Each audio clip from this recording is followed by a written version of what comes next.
मेरे जिगर दिया सरदारा, गिल्ली लकड़ी दा चरखा बनायो, इस चरखे नू खूब सजायो, एदी में खाना जड़त जड़ायो।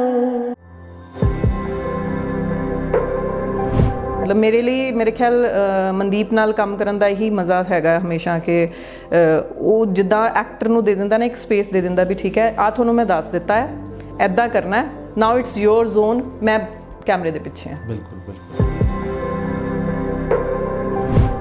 ਦੈਨ ਫਿਰ ਮੈਂ ਕਿਹਾ ਚਲੋ ਕੋਈ ਗੱਲ ਨਹੀਂ, ਉਹ ਜਾਣਦੇ ਸੀਗੇ, ਉਹਨਾਂ ਨੇ ਮੈਨੂੰ ਪਛਾਣ ਲਿਆ ਤੇ ਇੰਨੀ ਬੜੀ ਗੱਲ ਹੈ। ਮੈਨੂੰ ਲੱਗਾ ਸ਼ਾਇਦ ਅੰਕਲ ਨੇ ਪਿਕਅਪ ਲਾਈਨ ਮਾਰੀ ਹੋਵੇ ਕੋਈ।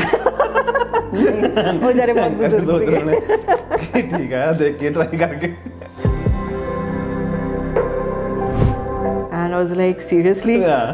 ਐਂਡ ਉਸ ਤੋਂ ਬਾਅਦ ਜਦੋਂ ਅਸੀਂ ਅੱਗੇ ਗਏ ਤੇ ਜਦੋਂ ਵਾਪਸ ਆ ਰਹੇ ਸੀਗੇ ਵੀ ਵਰ ਈਟਿੰਗ ਸਮਥਿੰਗ ਐਂਡ ਫਿਰ ਮੇਰੇ ਵੱਲ ਦੇਖ ਰਿਹਾ ਕਹਿੰਦਾ ਹਾਈ ਹੈ, ਮੈਂ ਕਿਹਾ ਬੀ ਇਨ ਯੋਰ ਕਰੈਕਟਰ,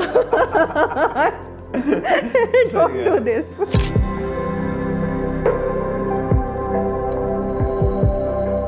ਮੈਂ ਨਾ ਇੰਟਰਵਿਊ ਦੇਖ ਰਿਹਾ ਸੀ, ਤੁਸੀਂ ਉਹਦੇ ਵਿੱਚ ਨਾ ਗਾਣਾ ਗਾਇਆ ਸੀ, ਨਹੀਂ ਗਾਣਾ ਤੁਸੀਂ ਰੀਲ 'ਚ ਗਾਇਆ ਸੀ, ਔਰ ਉਹ ਆਵਾਜ਼ ਮੈਨੂੰ ਇੰਨੀ ਸੋਹਣੀ ਲੱਗੀ ਨਾ, ਉਹ ਤੁਹਾਡਾ ਗਾਣਾ ਸੀਗਾ ਉਹ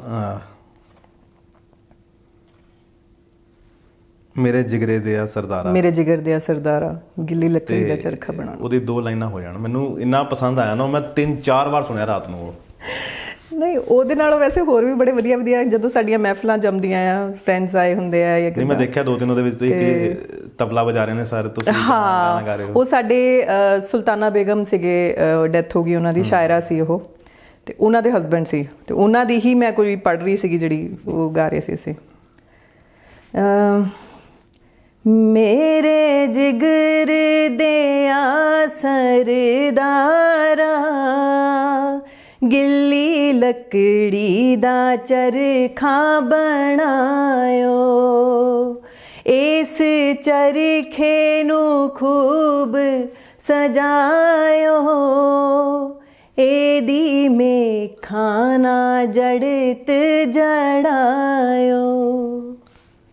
ਬਹੁਤ ਵਧੀਆ ਮੈਮ, ਬਹੁਤ ਵਧੀਆ। ਔਰ ਮਤਲਬ ਕਿ ਜੋ ਬੇਸ ਹੈ ਨਾ, ਮੇਲ ਵੌਇਸ ਬੇਸ ਹੋਵੇ ਇਟਸ ਓਕੇ, ਲੇਕਿਨ ਫੀਮੇਲ ਦੀ ਵੌਇਸ ਨਾ ਬੇਸ ਹੋਣਾ ਬਹੁਤ ਔਖਾ ਹੁੰਦਾ। ਮੈਂ ਨਹੀਂ ਦੇਖਿਆ, ਔਰ ਬਹੁਤ ਘੱਟ ਲੇਡੀਜ਼ ਹੁੰਦੀਆਂ ਜਿਨ੍ਹਾਂ ਦੀ ਆਵਾਜ਼ 'ਚ ਬੇਸ ਹੁੰਦਾ। ਮੇਬੀ ਥੀਏਟਰ ਕਰਕੇ। ਯੈਸ। ਮੈਨੂੰ ਯਾਦ ਹੈ ਗੁਰਸ਼ਰਨ ਭਾਜੀ ਜਦੋਂ ਉਹਨਾਂ ਦੇ ਨਾਲ ਅਸੀਂ ਥੀਏਟਰ ਕਰਦੇ ਹੁੰਦੇ ਸੀ ਇੱਥੇ ਚੰਡੀਗੜ੍ਹ 'ਚ, ਤੇ ਭਾਜੀ ਨੂੰ ਆਦਤ ਹੁੰਦੀ ਸੀਗੀ ਜਦੋਂ ਅਸੀਂ ਸਟੇਜ 'ਤੇ ਪਰਫਾਰਮ ਕਰਨਾ ਨਾ, ਤੇ ਉਹਨਾਂ ਨੇ ਕਹਿਣਾ ਵੀ ਮਾਈਕ, ਕਿਉਂਕਿ ਮਾਈਕ ਉਦੋਂ ਬੜੇ ਮਤਲਬ ਇੰਨੇ ਵਧੀਆ ਨਹੀਂ ਸੀ ਹੁੰਦੇ, ਤੇ ਉਹਨਾਂ ਨੇ ਕਈ ਵਾਰੀ ਨਾ ਸਾਨੂੰ, ਜਿਵੇਂ ਮੇਰੀ ਤਾਂ ਉਦੋਂ ਇੰਨੀ ਆਵਾਜ਼ ਨਹੀਂ ਸੀ ਉੱਚੀ ਹੁੰਦੀ, ਸਟੂਡੈਂਟ ਸੀਗੀ ਮੈਂ, ਤੇ ਉਹਨਾਂ ਨੇ ਬਾਹੋਂ ਫੜ ਕੇ ਖਿੱਚ ਕੇ ਲੈ ਕੇ ਜਾਣਾ, ਇੱਥੇ ਖੜੀ ਹੋ ਕੇ ਬੋਲ, ਲੋਕਾਂ ਨੂੰ ਸੁਣੇ। ਮਤਲਬ ਉਹਨਾਂ ਨੂੰ ਐਕਟਿੰਗ ਦੇ ਨਾਲ ਇੰਨਾ ਨਹੀਂ ਸੀ ਹੁੰਦਾ, ਉਹਨਾਂ ਨੂੰ ਹੁੰਦਾ ਸੀਗਾ ਕਿ ਜਿਹੜੀ ਮੈਂ ਗੱਲ ਲੋਕਾਂ ਤੱਕ ਪਹੁੰਚਾਉਣੀ ਚਾਹੁੰਦਾ ਨਾ, ਉਹ ਉਹਨਾਂ ਨੂੰ ਸੁਣਨੀ ਚਾਹੀਦੀ ਹੈ, ਤੇ ਤੁਸੀਂ ਉੱਚੀ ਬੋਲਿਆ ਕਰੋ। ਤੇ ਮੇਬੀ ਉਹਦੇ ਕਰਕੇ ਹੈਗਾ, ਹੌਲੀ ਹੌਲੀ ਜਿਹੜਾ ਸਾਡਾ ਉਹ ਗਲਾ ਹੈਗਾ ਉਹ ਖੁੱਲ ਗਿਆ। ਤੇ ਅੱਛੀ ਲੱਗਦੀ ਹੈ ਕਿਉਂਕਿ ਅੱਜ ਕੱਲ੍ਹ ਦੇ ਨਾ ਲੜਕਿਆਂ ਦੀ ਆਵਾਜ਼ ਵੀ ਬਹੁਤ ਪਤਲੀ ਹੈ, ਹਾਂ, ਕੁਝ ਬਣਾ ਕੇ ਵੀ ਬੋਲਦੇ ਆ, ਲੇਕਿਨ ਉਹ ਨਹੀਂ ਹੋਣੀ ਚਾਹੀਦੀ। ਉਹ ਹੋਣਾ ਚਾਹੀਦਾ ਕਿ ਅਗਰ ਤੁਸੀਂ ਐਕਟਿੰਗ ਕਰ ਰਹੇ ਹੋ ਤਾਂ ਤੁਹਾਡੀ ਆਵਾਜ਼ 'ਚ ਬੇਸ ਹੋਣਾ ਚਾਹੀਦਾ, ਵਧੀਆ ਲੱਗਣੀ ਚਾਹੀਦੀ ਹੈ ਆਵਾਜ਼, ਔਰ ਫੀਮੇਲਸ ਦੀ ਆਵਾਜ਼ ਵੀ। ਨਹੀਂ ਤਾਂ ਨਾ ਕੋਈ ਅੱਜ ਕੱਲ੍ਹ ਧਿਆਨ ਹੀ ਨਹੀਂ ਦਿੰਦਾ, ਜੋ ਜਿਸ ਤਰ੍ਹਾਂ ਮਰਜ਼ੀ ਬੋਲੀ ਜਾ ਰਿਹਾ, ਬਸ ਬੋਲੀ ਜਾ ਰਿਹਾ। ਕਈ ਤਾਂ ਵੈਸੇ ਡਬਿੰਗ ਦੇ ਟਾਈਮ ਤਾਂ ਹੋਰ ਵੀ ਜ਼ਿਆਦਾ ਕਈਆਂ ਨੂੰ ਆਦਤ ਹੈਗੀ ਹੈ, ਕਈ ਹੀਰੋਇਨਸ ਵੀ ਹੈਗੀਆਂ ਜਿਹੜੀਆਂ ਸਪੈਸ਼ਲੀ ਹਸਕੀ ਆਵਾਜ਼ ਕੱਢ ਕੇ ਕਿ ਹਾਂ ਸਾਡੀ ਤਾਂ ਇੰਨੀ ਕੁ ਹੀ ਹੈਗੀ ਹੈ, ਇਸ ਤੋਂ ਉੱਪਰ ਅਸੀਂ ਬੋਲਦੇ ਹੀ ਨਹੀਂ। ਲੇਕਿਨ ਉਹ ਗਲਤ ਹੈ ਨਾ, ਐਕਟਿੰਗ ਦੇ ਹਿਸਾਬ ਨਾਲ ਦੇਖੋ ਕਿ ਰੋਲ ਕੀ ਮੰਗ ਰਿਹਾ, ਸ਼ਾਇਦ ਤੁਸੀਂ ਜ਼ਿਆਦਾ ਚੰਗੀ ਤਰ੍ਹਾਂ ਦੱਸ ਸਕਦੇ ਹੋ।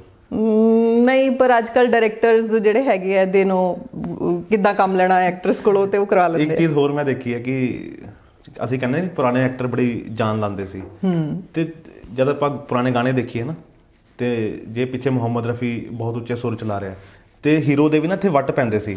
ਹਾਂ, ਉਹ ਗਾਉਂਦੇ ਸੀ ਨਾਲ, ਭਾਵੇਂ ਬੇਸੁਰਾ ਗਾਉਂਦੇ ਸੀ, ਲੇਕਿਨ ਉਹ ਪੂਰੇ ਜਾਨ ਲਗਾਉਂਦੇ ਸੀ ਕਿ ਵੱਟ ਪੈ ਰਹੇ ਆ, ਮੱਥੇ ਤੇ ਤੁੜੀਆਂ ਪੈ ਰਹੀਆਂ ਹਨਾ। ਅੱਜ ਕੱਲ੍ਹ ਮੈਂ ਦੇਖਦਾ ਉਹ ਨਹੀਂ ਹੈਗਾ, ਮਤਲਬ ਉਹਨਾਂ ਨੂੰ ਇੱਕ ਤਾਂ ਸ਼ਾਇਦ ਜਿਹੜੇ ਸਿੰਗਰਸ ਹੈਗੇ ਆ ਉਹ ਤਾਂ ਐਕਚੁਅਲੀ ਖੈਰ ਗਾਉਂਦੇ ਆ, ਕਿਉਂਕਿ ਆਪਣੇ ਵੈਸੇ ਮੋਸਟਲੀ ਸਿੰਗਰਸ ਹੀ ਹੀਰੋ ਹੈਗੇ ਆ, ਤੇ ਪਰ ਹੀਰੋਇਨਸ ਨੂੰ ਥੋੜਾ ਹੁੰਦਾ, ਹੀਰੋਇਨਸ ਨੂੰ ਕਰਨਾ ਚਾਹੀਦਾ ਥੋੜਾ ਆਪਣੇ ਇਸ ਉਹਦੇ ਤੇ ਕੰਮ। ਬਿਲਕੁਲ। ਬਟ ਖੈਰ we are character artist, so we can't say anything too. ਨਹੀਂ, ਲੇਕਿਨ ਜਿੱਦਾਂ ਬੰਬੇ ਦੇ ਵਿੱਚ ਹੁਣ ਜੋ ਟਾਈਮ ਆਇਆ ਨਾ, ਉਹ ਇੱਥੇ ਵੀ ਆਊਗਾ, ਆਈ ਹੋਪ, ਕਿਉਂਕਿ ਜੋ ਉੱਥੇ ਹੁਣ ਚੇਂਜ ਹੋ ਰਿਹਾ ਨਾ, ਕਿ ਲੋਕੀ ਪਰੇਸ਼ਾਨ ਹੋ ਗਏ ਆ ਇਹ ਮੇਨ ਸਟ੍ਰੀਮ ਐਕਟਰਸ ਤੋਂ, ਉਹਨਾਂ ਦੀ ਫਿਲਮਾਂ ਨਹੀਂ ਚੱਲ ਰਹੀਆਂ, ਉਹ ਨਹੀਂ ਚੱਲਣਗੀਆਂ ਕਿਉਂਕਿ ਤੁਸੀਂ ਉਹੀ ਕਰੋਗੇ ਤਾਂ ਨਹੀਂ ਕਰਨਾ ਕੁਝ। ਸੇਮ ਸਟੋਰੀ ਲਾਈਨ ਕਰਕੇ ਸੇਮ ਤੁਸੀਂ ਜਿਹੜੇ ਹੁੰਦਾ ਕਿ ਪਿਆਰ ਮੁਹੱਬਤ ਤੇ ਇਦਾਂ, ਇਸ ਤੋਂ ਇਲਾਵਾ ਤੁਹਾਡੇ ਕੋਲੇ ਕੁਝ ਹੈ ਨਹੀਂ। ਬਿਲਕੁਲ।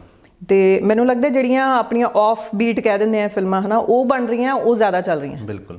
ਸੀਰੀਜ਼ ਅੱਜ ਕੱਲ੍ਹ ਬਹੁਤ ਚੱਲ ਰਹੀਆਂ। ਇੱਕ ਮੇਰੇ ਖਿਆਲ OTT ਨੇ ਬਹੁਤ ਵਧੀਆ ਇੱਕ ਪਲੇਟਫਾਰਮ ਦਿੱਤਾ ਕਿ ਜਿਹੜੇ ਬੰਦੇ ਨੂੰ ਕਿਤੋਂ ਕੋਈ ਪ੍ਰੋਡਿਊਸਰ ਨਹੀਂ ਲੱਭਦਾ, ਜੇ ਉਹਦਾ ਕੰਮ ਮਤਲਬ ਜਿਹੜਾ ਉਹਨੇ ਕਰਨਾ ਉਹ ਵਧੀਆ ਹੈ, ਤਾਂ ਮੈਨੂੰ ਨਹੀਂ ਲੱਗਦਾ ਕਿ OTT ਵਾਲੇ ਮਨਾ ਕਰਦੇ ਆ ਜਾਂ ਕਹਿੰਦੇ, ਉਹ ਤਾਂ ਕਹਿੰਦੇ ਆ ਕਿ ਸਾਨੂੰ ਲੈ ਕੇ ਆਓ ਸਾਡੇ ਕੋਲ ਇਹੋ ਜਿਹਾ ਕੰਮ।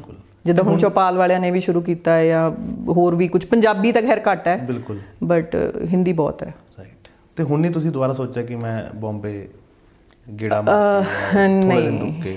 ਨਹੀਂ, ਕਿਉਂਕਿ ਹੁਣ ਤਾਂ ਜ਼ਿਆਦਾ ਮੈਨੂੰ ਲੱਗਦਾ ਕਿ ਓਪਰਚੁਨਿਟੀਜ਼ ਨਹੀਂ, ਮੈਨੂੰ ਬੰਬੇ ਤੋਂ ਆਉਂਦੀਆਂ ਰਹਿੰਦੀਆਂ, ਮਤਲਬ ਕਿ ਜਿੱਦਾਂ ਕਾਸਟਿੰਗ ਵਾਲੇ ਹੁੰਦੇ ਆ ਕੁਛ ਹੈ, ਮੇ ਬੀ ਜਿਹੜਾ ਮੈਂ 2011-12 ਦੇ ਵਿੱਚ ਜਾ ਕੇ ਆਈ ਹਾਂ, ਫਿਰ 14 ਤੱਕ ਦਾ ਉੱਥੇ ਰਹੀ ਹਾਂ, ਉਸ ਚੱਕਰ 'ਚ ਕਿਤੇ ਨਾ ਕਿਤੇ ਜਿਹੜੇ ਉਦੋਂ ਦੇ ਕੰਟੈਕਟਸ ਸੀਗੇ ਜਾਂ ਜਿਹੜੇ ਉਦੋਂ ਦੇ ਜਾਣਦੇ ਸੀਗੇ ਜਾਂ ਜਿਨ੍ਹਾਂ ਨੂੰ ਪਤਾ ਸੀ ਕਿ ਹਾਂ ਇਹ ਅੱਛਾ ਕੰਮ ਕਰ ਸਕਦੇ ਆ, ਕੁਛ ਹੈ, ਉਹ ਹਲੇ ਵੀ ਕਈ ਵਾਰੀ ਕਰਦੇ ਆ। बट यहाँ ਹੁੰਦਾ है कि ओहो मैम हमको तो लगा था बॉम्बे में है इसलिए हमने आपको बोल लिया, या फिर कई होंगे है कि अच्छा आप आ जाइए यहाँ पे, लेकिन सिर्फ और सिर्फ हम आपको इसका और इसका मतलब पर डे का जो पैसा है हम वही देंगे, आने जाने का आप खुद कर लेना, रहने का खुद कर लेना। ਤੇ ਫਿਰ ਉਹ ਨਹੀਂ ਹੁੰਦਾ। ਤੇ ਥਰਡ ਫਿਰ ਕਈ ਵਾਰੀ ਹੁੰਦਾ ਕਿ ਕੰਮ ਹੀ ਇਹੋ ਜਿਹਾ ਕੋਈ ਹੋ ਜਾਂਦਾ ਕਿ ਫਿਰ ਲੱਗਦਾ ਕਿ ਨਹੀਂ ਸਿਰਫ ਪੈਸਿਆਂ ਲਈ ਕਰਨਾ, ਨਹੀਂ ਐਡੀ ਵੀ ਨਹੀਂ ਆਖਰ ਆਈ ਹੋਈ ਵੀ ਪੈਸਿਆਂ ਲਈ ਕੰਮ ਕਰਨਾ। So you filter your content ਕਿ ਕਿਸ ਤਰ੍ਹਾਂ ਦਾ ਮੈਨੂੰ? ਹਾਂ, ਆਲਮੋਸਟ, ਮਤਲਬ ਜਿੱਦਾਂ ਪਹਿਲਾਂ ਮੈਂ ਕਾਫੀ ਕੰਮ ਇਦਾਂ ਵੀ ਕੀਤਾ ਵੀ ਠੀਕ ਹੈ ਕਰ ਲਓ ਕੋਈ ਗੱਲ ਨਹੀਂ ਵੀ, ਪਰ ਹੁਣ ਥੋੜਾ ਇਹ ਹੋ ਗਿਆ ਕਿ ਮੈਨੂੰ ਕਈ ਵਾਰੀ ਹੁਣ ਜਿੱਦਾਂ ਪੰਜਾਬੀ ਫਿਲਮਾਂ ਲਈ ਵੀ ਆਉਂਦਾ ਨਾ ਕਿ ਮੈਮ ਹੀਰੋ ਦੇ ਮਦਰ ਦਾ ਰੋਲ ਹੈ, ਮੈਂ ਕਹੂੰਗੀ ਓਕੇ, ਮਤਲਬ ਕਰੈਕਟਰ ਕੀ ਹੈ, ਜਿੱਦਾਂ ਦੀ ਮਾਂ ਹੁੰਦੀ ਹੈ ਤਾਂ ਮਾਂ ਕਿਸ ਤਰ੍ਹਾਂ ਦੀ, ਮਤਲਬ ਮਾਂ ਦਾ ਵੀ ਕੋਈ ਕਰੈਕਟਰ ਹੋਊਗਾ ਨਾ, ਸੌ ਤਰੀਕੇ ਦੀ, ਮੇਰੀ ਮਾਂ ਲੱਗ ਹੈ, ਤੁਹਾਡੀ ਮਾਂ ਲੱਗ ਹੈ, ਤੇ ਮਤਲਬ ਉਹਦਾ ਕੋਈ ਕਰੈਕਟਰ ਹੋਊਗਾ। ਬਟ ਜਦੋਂ ਫਿਰ ਕਹਿੰਦੇ ਨਹੀਂ ਮੈਮ ਜਿੱਦਾਂ ਹੁੰਦੇ ਆ ਮਤਲਬ ਨੋਰਮਲ ਟਿਪੀਕਲ ਮਦਰਸ ਜਾਂ ਕੁਛ ਹੈ, ਸੌਰੀ ਫਿਰ ਟਿਪੀਕਲ ਮਦਰਸ ਤਾਂ ਹੈਗੇ ਆ ਕਿੰਨੇ ਸਾਰੇ, ਮਤਲਬ ਜਿਹੜੇ ਇੰਨਾ ਅੱਛਾ ਕੰਮ ਕਰ ਵੀ ਰਹੇ ਆ। ਬਿਲਕੁਲ। ਤੇ ਉਹਨਾਂ 'ਚ ਵਰਸਟੈਲਿਟੀ ਵੀ ਹੈਗੀ ਹੈ, ਤੇ ਤੁਸੀਂ ਉਹਨਾਂ ਤੋਂ ਹੀ ਕਰਵਾ ਲਓ। ਬਿਲਕੁਲ।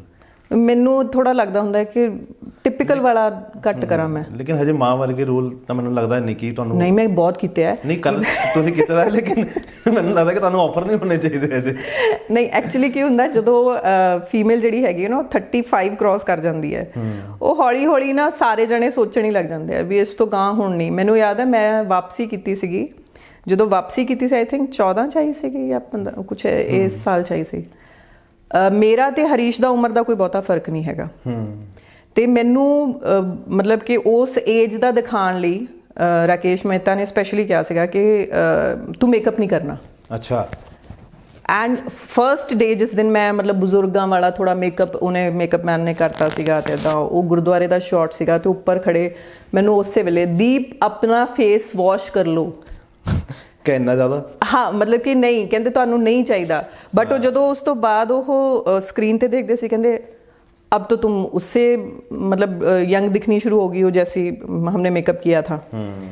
पर आई ट्राइड क्योंकि मैं ही उन्होंने कन्विंस किया सी उस रोल वास्ते कि नहीं आई विल डू दैट, मैं कर लूँगी, तुसी फिक्र ना करो, मेरे च थोनों वो नहीं दिसूगा यंग वाला कुछ नहीं दिसूगा, तो I will try. And unfortunately film उन्ना ना तो पैसा कमाया उन्हें ना वो चली उस तरीके नाल, पर मैनू इन्नी खुशी सी कि चलो PTC वाले ने रिकगनाइज करके मैनू बिल्कुल नॉमिनेट किया। दैट्स द ओनली थिंग वो उस फिल्म च मैनू मिलिया। उस तो बाद कंटिन्यू फिर होंदा रहा। एक फिल्म सी मेरे ख्याल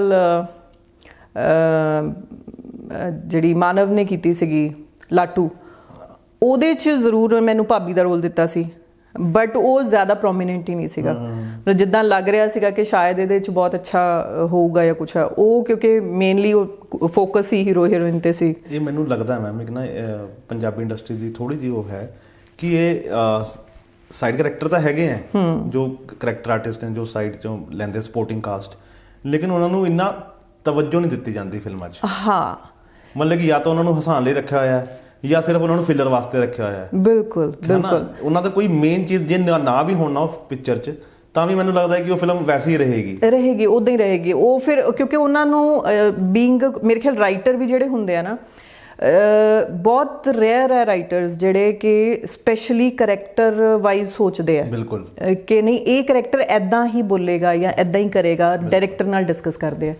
ਅਦਰਵਾਈਜ਼ ਮੈਨੂੰ ਲੱਗਦਾ ਜ਼ਿਆਦਾ ਡਾਇਰੈਕਟਰਸ ਨਾਲ ਐਦਾਂ ਹੀ ਹੁੰਦਾ ਵੀ ਠੀਕ ਹੈ, ਉਹ ਕਹਿਣਗੇ ਅੱਛਾ ਤੁਸੀਂ ਸਟੋਰੀ ਲਿਖ ਕੇ ਦੇ ਦਿੱਤੀ ਹੈ, ਸਕਰੀਨ ਪਲੇਜ਼ ਰੈਡੀ, ਠੀਕ ਹੈ ਯਾਰ ਇਹਨੂੰ ਨਹੀਂ, ਅਗਰ ਇਹ ਵੀ ਨਹੀਂ ਚੱਲਦਾ ਐਕਟਰ ਤਾਂ ਕੋਈ ਹੋਰ ਲੈ ਲਓ। ਬਿਲਕੁਲ। ਐਂਡ ਸਪੈਸ਼ਲੀ ਕਈ ਐਦਾਂ ਦੇ ਡਾਇਰੈਕਟਰਸ ਆ ਜਿਹੜੇ ਕਹਿੰਦੇ ਕਿ ਸਸਤਾ ਐਕਟਰ ਹੈਗਾ ਤੇ ਲੈ ਲਓ। ਇਹ ਤਾਂ ਬਹੁਤ ਜ਼ਿਆਦਾ ਹੈ, ਮਤਲਬ ਕਿ ਬਜਟ ਤਾਂ ਮਤਲਬ ਕਿ ਪੈਸੇ ਨਹੀਂ ਹੈ ਯਾਰ, ਪੈਸੇ ਨਹੀਂ ਹੈਗੇ, ਪੈਸੇ ਨਹੀਂ ਹੈ ਤਾਂ ਫਿਲਮਾਂ ਕਿਉਂ ਬਣਾ ਰਹੇ ਹੋ? ਮੈਂ ਬੜੀ ਵਾਰੀ ਇਹ ਗੱਲ ਕਹਿੰਦੀ ਆ, ਮੈਨੂੰ ਕਈ ਵਾਰੀ ਆਉਂਦੇ ਇੱਦਾਂ ਫੋਨ ਨਾ ਕਿ ਮੈਮ ਬਜਟ ਸਾਡਾ ਘੱਟ ਹੈਗਾ, ਅਸੀਂ ਇੰਨਾ ਬਜਟ ਨਹੀਂ ਹੈਗਾ, ਪਰ ਅਸੀਂ ਫਿਰ ਫਿਲਮ ਨਾ ਬਣਾਓ। ਤੁਹਾਡੀ ਕਿਹਨੇ ਵੇਲਣੇ 'ਚ ਬਾਂਹ ਦਿੱਤੀ ਹੈਗੀ ਵੀ ਤੁਹਾਨੂੰ ਫਿਲਮ ਬਣਾਉਣ ਦੀ ਲੋੜ ਹੈ? ਕਿਉਂਕਿ ਤੁਸੀਂ ਉਸ ਸਟੋਰੀ ਨਾਲ ਵੀ ਬੇਇਨਸਾਫੀ ਕਰ ਰਹੇ ਹੋ। ਬਿਲਕੁਲ। ਔਰ ਤੁਸੀਂ ਉਸ ਕਰੈਕਟਰ ਨਾਲ ਵੀ ਕਰ ਰਹੇ ਹੋ ਕਿ ਉਹਨੂੰ ਉਨਾ ਜਸਟਿਸ ਨਹੀਂ ਮਿਲ ਰਿਹਾ, ਕਿਉਂਕਿ ਜਦ ਚੰਗੀ ਚੀਜ਼ ਬਣੇਗੀ ਤਾਂ ਹੀ ਲੋਕੀ ਦੇਖਣਗੇ। ਜਿੱਦਾਂ ਨਾ ਹੁਣ ਤੁਸੀਂ ਦੱਸਿਆ ਕਿ ਕਰੈਕਟਰ ਆਰਟਿਸਟ ਬਾਰੇ, ਸੁਧੀਰ ਮਿਸ਼ਰਾ ਦਾ ਮੈਂ ਇੱਕ ਇੰਟਰਵਿਊ ਸੁਣ ਰਿਹਾ ਸੀ, ਸ਼ਾਇਦ ਅਨੁਰਾਗ ਕਸ਼ਯਪ ਦੱਸ ਰਿਹਾ ਸੀ ਉਹਨਾਂ ਬਾਰੇ, ਕਿ ਪਿੱਛੇ ਇੱਕ ਬੰਦਾ ਖੜਾ ਹੁੰਦਾ ਜਿਹਨੂੰ ਸਿਰਫ ਇੰਨਾ ਰੋਲ ਹੈ ਕਿ ਤੂੰ ਖੜੇ ਹੋਣਾ, ਤੇਰੇ ਗੋਲੀ ਵੱਜੇਗੀ, ਠੀਕ ਹੈ, ਤੇ ਸੁਧੀਰ मिश्रा कहता नहीं उसमें भी कुछ होना चाहिए। तो कहता कि कैमरा ना ऐसे नीचे को आएगा, उसके गोली बजेगी और उसकी जेब में ना एक वेडिंग कार्ड होगा। यस। तो कह रहा इतना डीप सोचना कि वो पीछे कैरेक्टर खड़ा, उसके गोली बजेगी, उसमें भी कार्ड होगा। तो कह रहा ये होते हैं जीनियस जो लोग होते हैं। कह रहा जो जिसका कोई डायलॉग भी नहीं है उसके लिए भी उसने इतना स्पेशल चीज रखी कि कार्ड है, ताकि लोगों को सोचने में मजबूर हो कि वो गोली लग गई और वेडिंग कार्ड था गेम में। ਉਹ ਪਿੱਛੇ ਉਹਦੇ ਕੀ ਸਟੋਰੀ ਹੋਏਗੀ, ਕੀ ਹੋਈ ਸਟੋਰੀ। ਐਂਡ ਹੁੰਦਾ ਵੀ ਇਹ ਜਿਹੜੇ ਚੰਗੇ ਆਰਟਿਸਟ ਹੁੰਦੇ ਆ ਨਾ, ਉਹ ਆਪਣੇ ਕੰਮ ਦੇ ਲਈ ਇਦਾਂ ਸੋਚਦੇ ਆ। ਡਾਕੂਆਂ ਦਾ ਮੁੰਡਾ 2 ਦੇ ਵਿੱਚ ਜਦੋਂ ਮੈਨੂੰ ਇਹਨਾਂ ਨੇ ਅਪਰੋਚ ਕੀਤਾ, ਮਨਦੀਪ ਬੇਨੀਪਾਲ ਨੇ, ਤੇ ਮੈਨੂੰ ਯਾਦ ਹੈ ਕਿ ਨਰਿੰਦਰ ਜਿਹੜਾ ਰਾਈਟਰ ਸੀਗਾ, ਉਹਨੇ ਮੈਨੂੰ ਸਪੈਸ਼ਲੀ ਫੋਨ ਕਰਕੇ ਕਹਿੰਦਾ ਮੈਮ ਮੈਂ ਨਾ ਜਦੋਂ ਇਹ ਲਿਖ ਵੀ ਰਿਹਾ ਸੀਗਾ, I was just thinking about you ਕਿ ਇਹ ਕਰੈਕਟਰ ਤੁਸੀਂ ਕਰਨਾ। ਤੇ ਮੈਨੂੰ ਬੜਾ ਅੱਛਾ ਲੱਗਾ ਕਿ ਮਤਲਬ ਐਟਲੀਸਟ ਉਸ ਇਨਸਾਨ ਨੇ ਮੈਨੂੰ ਸੋਚ ਕੇ ਕਿ ਮਤਲਬ ਐਦਾਂ ਕਰ ਸਕਦੇ ਹੈਗੇ ਆ ਇਹ, ਬਿਲਕੁਲ, ਤੇ ਇਸ ਐਕਟਰ ਨੂੰ ਹੀ ਲੈਣਾ। ਐਂਡ ਉਹਦੀ ਬੈਕ ਸਟੋਰੀ ਦੱਸੀ, ਡਿਸਕਸ ਹੋਇਆ ਸਾਰਾ ਕੁਛ। ਐਂਡ ਫਿਰ ਜਦੋਂ ਆਪਾਂ ਪਰਫਾਰਮ ਕਰਦੇ ਹਾਂ ਨਾ, ਫਿਰ ਸਾਡੇ ਦਿਮਾਗ ਦੇ ਵਿੱਚ ਉਹ ਬੈਕ ਸਟੋਰੀ ਚੱਲਦੀ ਰਹਿੰਦੀ ਹੈ ਕਿ ਇਸ ਕਰਕੇ ਮੈਂ ਆਹ ਸੀਨ ਕਰ ਰਹੀ ਹਾਂ। ਬਿਲਕੁਲ। ਤੇ ਉਹ ਜਿਹੜੀ ਚੀਜ਼ ਹੈ ਨਾ, ਉਹ ਬੜੀ ਲਾਈਵਲੀ ਹੋ ਜਾਂਦੀ ਹੈ। ਮਤਲਬ ਮੇਰੇ ਲਈ, ਮੇਰੇ ਖਿਆਲ ਮਨਦੀਪ ਨਾਲ ਕੰਮ ਕਰਨ ਦਾ ਇਹੀ ਮਜ਼ਾ ਹੈਗਾ ਹਮੇਸ਼ਾ ਕਿ ਉਹ ਜਿੱਦਾਂ ਐਕਟਰ ਨੂੰ ਦੇ ਦਿੰਦਾ ਨਾ ਇੱਕ ਸਪੇਸ ਦੇ ਦਿੰਦਾ ਵੀ ਠੀਕ ਹੈ, ਆਹ ਤੁਹਾਨੂੰ ਮੈਂ ਦੱਸ ਦਿੱਤਾ ਹੈ, ਐਦਾਂ ਕਰਨਾ ਹੈ, ਨਾਓ ਇਟਸ ਯੋਰ ਜ਼ੋਨ, ਮੈਂ ਕੈਮਰੇ ਦੇ ਪਿੱਛੇ ਹਾਂ। ਬਿਲਕੁਲ ਬਿਲਕੁਲ। ਸੋ ਐਦਾਂ ਦੇ ਡਾਇਰੈਕਟਰਸ ਚੰਗੇ ਲੱਗਦੇ, ਕੰਮ ਕਰਕੇ ਵੀ ਮਜ਼ਾ ਆਉਂਦਾ ਉਹਨਾਂ ਨਾਲ। ਤੇ ਇੰਨਾ ਡੀਪ ਤੁਸੀਂ ਕਦ ਗਏ? ਜੇ ਮੈਂ ਥੋੜੀ ਜਿਹੀ ਰਾਈਮ ਕਰਾਂ ਕਿ ਦੀਪ ਤੁਸੀਂ ਇੰਨਾ ਡੀਪ ਕਦ ਗਏ? ਜਦੋਂ ਮੈਂ ਸਟਾਰਟ ਕੀਤਾ ਸੀਗਾ, ਮਤਲਬ ਥੀਏਟਰ ਕਰਨਾ ਸ਼ੁਰੂ ਕੀਤਾ ਸੀਗਾ, ਮੈਨੂੰ ਨਹੀਂ ਲੱਗਦਾ ਕਿ ਮੈਨੂੰ ਆਪਣੇ ਹੱਥ ਵੀ ਚਲਾਣੇ ਆਉਂਦੇ ਸੀ। ਕਿ ਇੱਕ ਹੁੰਦਾ ਨਾ ਬੱਚਾ ਸਟਿਫ ਹੁੰਦਾ।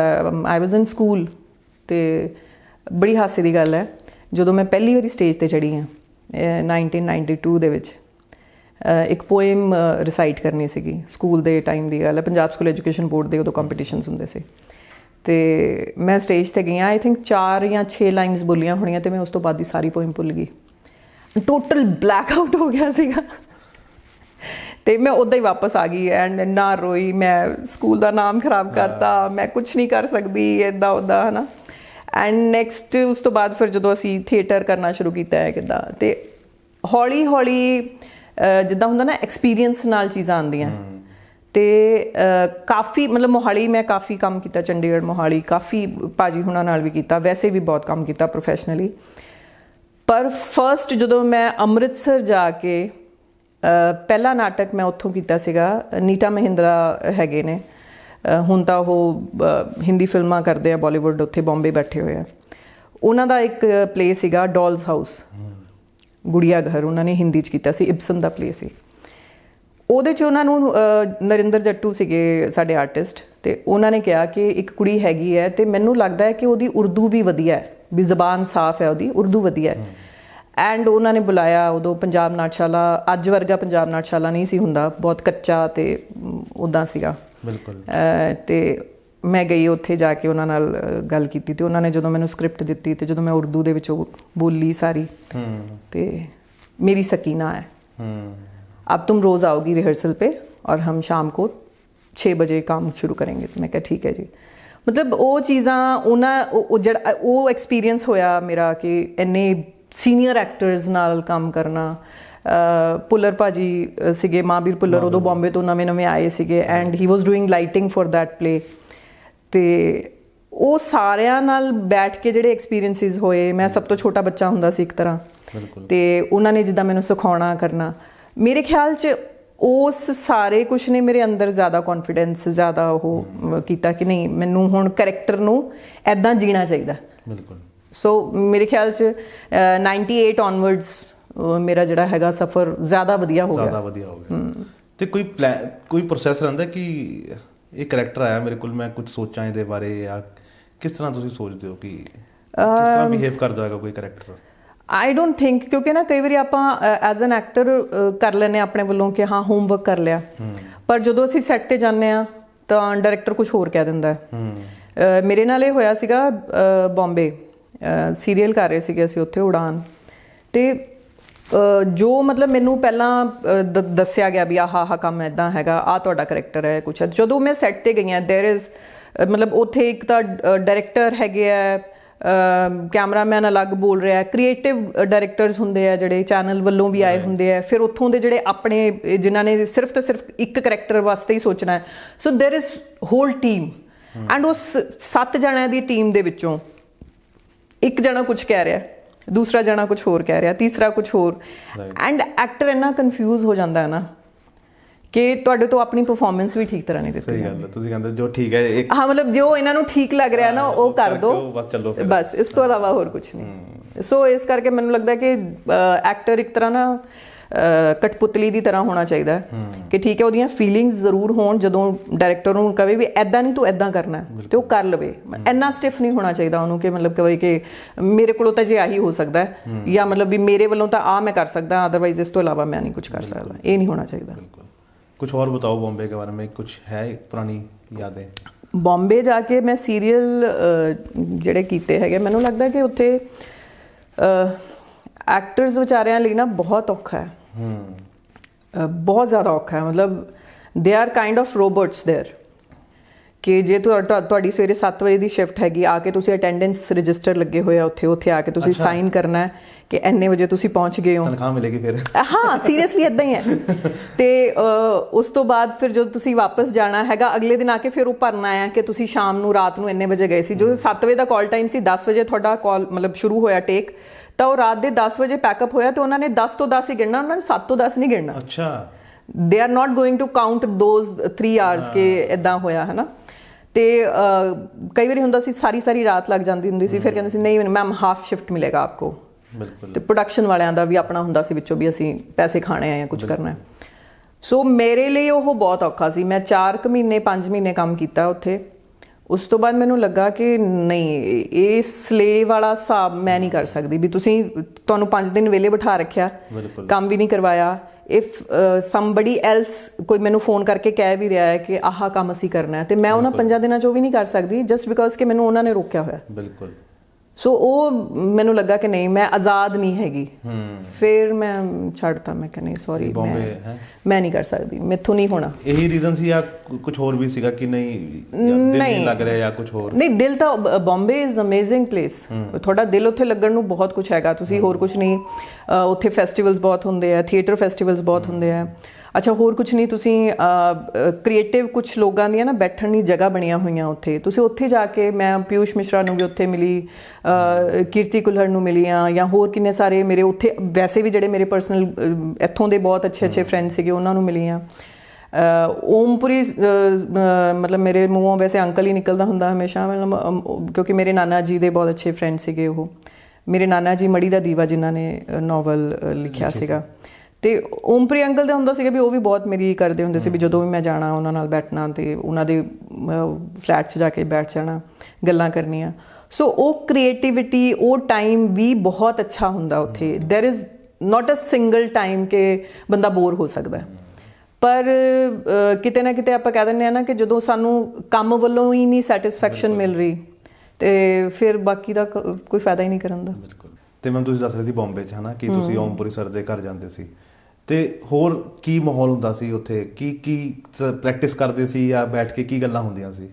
ਗੱਲਾਂ ਮਤਲਬ ਜ਼ਿਆਦਾਤਰ ਤਾਂ ਵੈਸੇ ਉੱਥੋਂ ਦੇ ਜਿਹੜੇ ਲੋਕਾਂ ਨੂੰ ਹੈਗਾ ਨਾ, ਉਹ ਇੱਕ ਆਦਤ ਬਣੀ ਹੋਈ ਹੈ ਕਿ हाँ वी आर डूइंग समथिंग, नवा प्रोजेक्ट आ रहा है, हमारी वहाँ पे बात हो रही है, इस चैनल में गए थे, उस डायरेक्टर से मिले थे, या इदा है ना। ऑडिशंस ਦਾ ਬਹੁਤ ਉੱਥੇ ਇੱਕ ਖਤਰਨਾਕ ਕੰਮ ਹੈਗਾ ਕਿ ਤੁਸੀਂ ਕੁੜੀਆਂ ਤਾਂ ਸਪੈਸ਼ਲੀ ਜਿਹੜੀਆਂ ਕਿਉਂਕਿ ਦੂਰ ਰਹਿੰਦੀਆਂ ਆ, ਜਾਂ ਜਿਸ ਜਗ੍ਹਾ ਤੇ ਆਡੀਸ਼ਨ ਹੈ ਉਸ ਤੋਂ ਕਾਫੀ ਦੂਰ, ਮਤਲਬ ਅੱਧੇ ਪੌਣੇ ਘੰਟੇ ਦਾ ਰਸਤਾ ਆ, ਤੇ ਉਹਨਾਂ ਨੇ ਇੱਕ ਪੂਰੇ ਬੈਗ ਦੇ ਵਿੱਚ ਵੈਸਟਰਨ ਮਾਡਰਨ ਉਹ ਜਿਹੜੀਆਂ ਐਥਨਿਕ ਸਾੜੀ ਜਾਂ ਕੁਝ ਐਵਰੀਥਿੰਗ ਹੈ ਨਾ, ਉਹ ਇੱਕੋ ਉਹਦੇ 'ਚ ਰੱਖ ਕੇ ਜੁਐਲਰੀ ਤੇ ਫੁੱਟਵੇਅਰ ਤੱਕ, ਫਿਰ ਮੇਕਅਪ ਦਾ ਸਮਾਨ ਨੇ, ਉਹ ਸਭ ਕੁਝ ਰੱਖ ਕੇ ਉਹਨਾਂ ਨੇ ਉੱਥੋਂ ਚੱਲਣਾ ਹੈ। ਤੇ ਉੱਥੋਂ ਆ ਕੇ ਸਾਰੇ ਜਿਹੜੇ ਹੈਗੇ ਆਡੀਸ਼ਨਸ ਉਹਨਾਂ ਨੇ ਦਿਨ ਦੇ ਵਿੱਚ 5 ਦੇਣੇ ਆ, 7 ਦੇਣੇ ਆ, 10 ਦੇਣੇ ਆ, ਐਂਡ ਉੱਥੇ ਜਾ ਕੇ ਉਸ ਤਰੀਕੇ ਦੀ ਲੁੱਕ ਦੇ ਵਿੱਚ ਜਾਣਾ ਕਰਨਾ, and it's really tough. Specially ਜਿਨ੍ਹਾਂ ਦੇ ਕੋਲੇ ਜਿੱਥੇ ਆਡੀਸ਼ਨਸ ਚੱਲ ਰਹੇ ਆ ਉੱਥੇ ਜਿਨ੍ਹਾਂ ਕੋਲੇ ਆਲੇ ਦੁਆਲੇ ਕੋਈ ਜਗ੍ਹਾ ਨਹੀਂ ਹੈਗੀ, ਜਾਂ ਕਿੱਦਾਂ ਬਾਥਰੂਮਸ, ਪਬਲਿਕ ਬਾਥਰੂਮਸ 'ਚ ਜਾ ਕੇ ਉਹਨਾਂ ਨੇ ਕਿੱਦਾਂ ਆਪਣੇ ਆਪ ਨੂੰ ਚੇਂਜ ਓਵਰ ਕਰਕੇ ਲੈ ਕੇ ਜਾਣਾ, ਪ੍ਰੈਜ਼ੈਂਟ ਕਰਨਾ। ਤੇ ਮੇਰੇ ਬਹੁਤ ਸਾਰੀਆਂ ਫਰੈਂਡਸ ਇੱਦਾਂ ਦੀਆਂ ਸੀਗੀਆਂ, ਤੇ ਉਹ ਮੈਨੂੰ ਵੀ ਕਹਿੰਦੇ ਹੁੰਦੇ ਸੀ, ਕਹਿੰਦੇ ਕਿ ਤੂੰ ਆਡੀਸ਼ਨ ਦਿਆ ਕਰੋ। ਪ੍ਰੋਬਲਮ ਕੀ ਸੀਗੀ ਮੇਰੀ ਕਿ ਜਦੋਂ ਤੁਸੀਂ ਇੱਥੋਂ ਇੱਕ ਲੈ ਕੇ ਗਏ ਹੋ ਨਾ, ਲੈਵਲ ਲੈ ਕੇ ਗਏ ਹੋ, ਮੈਨੂੰ ਉੱਥੇ ਕਾਫੀ ਸਾਰੇ ਜਣੇ ਕਹਿੰਦੇ ਹੁੰਦੇ ਸੀ ਬੰਬੇ ਜਾ ਤਾਂ ਰਹੀ ਹੈ ਪਰ ਉੱਥੇ ਜਾ ਕੇ ਤੈਨੂੰ ਜ਼ੀਰੋ ਤੋਂ ਹੀ ਸਟਾਰਟ ਕਰਨਾ, ਮਤਲਬ there is no other way, ਕਿ ਤੂੰ ਇਹ ਨਹੀਂ ਸੋਚ ਸਕਦੀ ਕਿ ਤੂੰ ਇੱਥੇ ਕੁਝ ਵਧੀਆ ਕੰਮ ਕੀਤਾ ਹੋਇਆ ਤੇ ਤੈਨੂੰ ਉੱਥੇ ਜਾ ਕੇ ਪਛਾਣਨਗੇ ਲੋਕੀ। ਬਿਲਕੁਲ। ਤੇ ਪਰ ਕਿਤੇ ਨਾ ਕਿਤੇ ਮੈਂ ਚਲੋ ਆਡੀਸ਼ਨਸ ਵੀ ਬਹੁਤ ਦਿੱਤੇ, ਐਸੀ ਗੱਲ ਨਹੀਂ, ਕਿਉਂਕਿ ਕਹਿੰਦੇ ਹੁੰਦੇ ਸੀਗੇ, ਕਹਿੰਦੇ ਕਿ ਜੇ ਅਮਿਤਾਭ ਬੱਚਨ ਆਡੀਸ਼ਨ ਦੇ ਸਕਦਾ ਹੈ ਤੇ ਅਸੀਂ ਤਾਂ ਕੁਝ ਵੀ ਨਹੀਂ ਹੈਗੇ। ਤੇ ਆਡੀਸ਼ਨਸ ਬਹੁਤ ਦਿੱਤੇ ਮੈਨੂੰ। ਅਮਿਤਾਭ ਬੱਚਨ ਜੀ ਦਿੰਦੇ ਸੀ ਉਸ ਵੇਲੇ ਕੰਪੀਟੀਸ਼ਨ ਬਹੁਤ ਘੱਟ ਸੀ ਬਿਲਕੁਲ।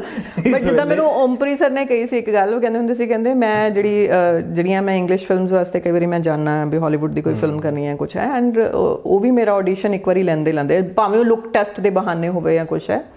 ਸੋ ਕਹਿੰਦੇ ਇਹ ਤਾਂ ਬੜੀ ਨੋਰਮਲ ਜੀ ਗੱਲ ਹੈਗੀ ਹੈ, ਤੇ ਏਡੀ ਕੋਈ ਤੈਨੂੰ ਉਹਦੇ 'ਚ ਈਗੋ ਨਹੀਂ ਲੈ ਕੇ ਆਉਣੀ ਚਾਹੀਦੀ ਵੀ ਆਡੀਸ਼ਨ। ਮੈਂ ਕਹਿੰਦੀ ਉਹ ਨਹੀਂ ਗੱਲ, ਬਟ ਕਈ ਵਾਰੀ ਕੀ ਹੁੰਦਾ ਕਿ ਜਦੋਂ ਮੈਂ ਜਾਂਦੀ ਹਾਂ, ਜਿਹੜੀ ਕਾਸਟਿਊਮ ਮੈਂ ਪਾਈ ਹੈ ਜਾਂ ਜਿੱਦਾਂ ਦੀ ਮੈਂ ਲੁੱਕ ਲੈ ਕੇ ਗਈ ਹਾਂ, ਉਹਦੇ ਨਾਲ ਦੀਆਂ ਐਟਲੀਸਟ 35 ਸੇਮ ਕਰੈਕਟਰ, ਸੇਮ ਉਮਰ ਦੀਆਂ ਫੀਮੇਲਸ ਉੱਥੇ ਖੜੀਆਂ। ਬਿਲਕੁਲ। ਤੇ ਉਦੋਂ ਤੁਸੀਂ ਆਪਣੇ ਆਪ 'ਚ ਨਾ ਕੌਨਸ਼ੀਅਸ ਹੋ ਜਾਂਦੇ ਹੋ ਕਿ ਇਹਦਾ ਤਾਂ ਮੈਂ ਚਿਹਰਾ ਵੀ ਕਿੰਨੀ ਵਾਰੀ ਦੇਖਿਆ ਹੋਇਆ, ਜਾਂ ਇਹ ਐਕਟਰੈਸ ਦਾ ਅੱਛਾ ਇਹ ਆਡੀਸ਼ਨ ਦੇਣ ਆਏ ਆ। ਉਸ ਟਾਈਮ ਦੇ ਉੱਤੇ ਤੁਸੀਂ ਜਿੱਦਾਂ ਦਾ ਆਡੀਸ਼ਨ ਦੇਣਾ ਹੁੰਦਾ, ਮੇਬੀ ਕਿਉਂਕਿ ਉਹ ਸਾਰੇ ਜਣੇ ਉੱਥੇ ਹੀ ਹੁੰਦੇ ਆ। ਬਿਲਕੁਲ। ਤੁਸੀਂ ਸਾਹਮਣੇ ਆਡੀਸ਼ਨ ਦੇ ਰਹੇ ਹੋ, ਕੈਮਰਾ ਲੱਗਾ ਹੋਇਆ, ਉਹ ਉੱਥੇ ਹੀ ਖੜੇ ਹੋਏ ਆ ਸਾਰੇ, ਐਂਡ ਤੁਸੀਂ ਉਹਨੂੰ ਉਹਦੇ ਤੋਂ ਪਹਿਲਾਂ ਵੀ ਪਰਫਾਰਮੈਂਸ ਕਿਸੇ ਦੀ ਦੇਖੀ ਹੈ, ਉਸ ਤੋਂ ਬਾਅਦ ਵੀ ਜਾਣ ਲੱਗਿਆ ਦੇਖਣੀ ਹੈ ਕਿੱਦਾਂ, ਉਹ ਬਹੁਤ ਟਫ ਹੁੰਦਾ। ਸੋ ਮੈਨੂੰ ਨਹੀਂ ਲੱਗਦਾ ਕਿ ਉਹ ਮੇਰੇ ਵੱਸ ਦੀ ਗੱਲ ਸੀਗੀ।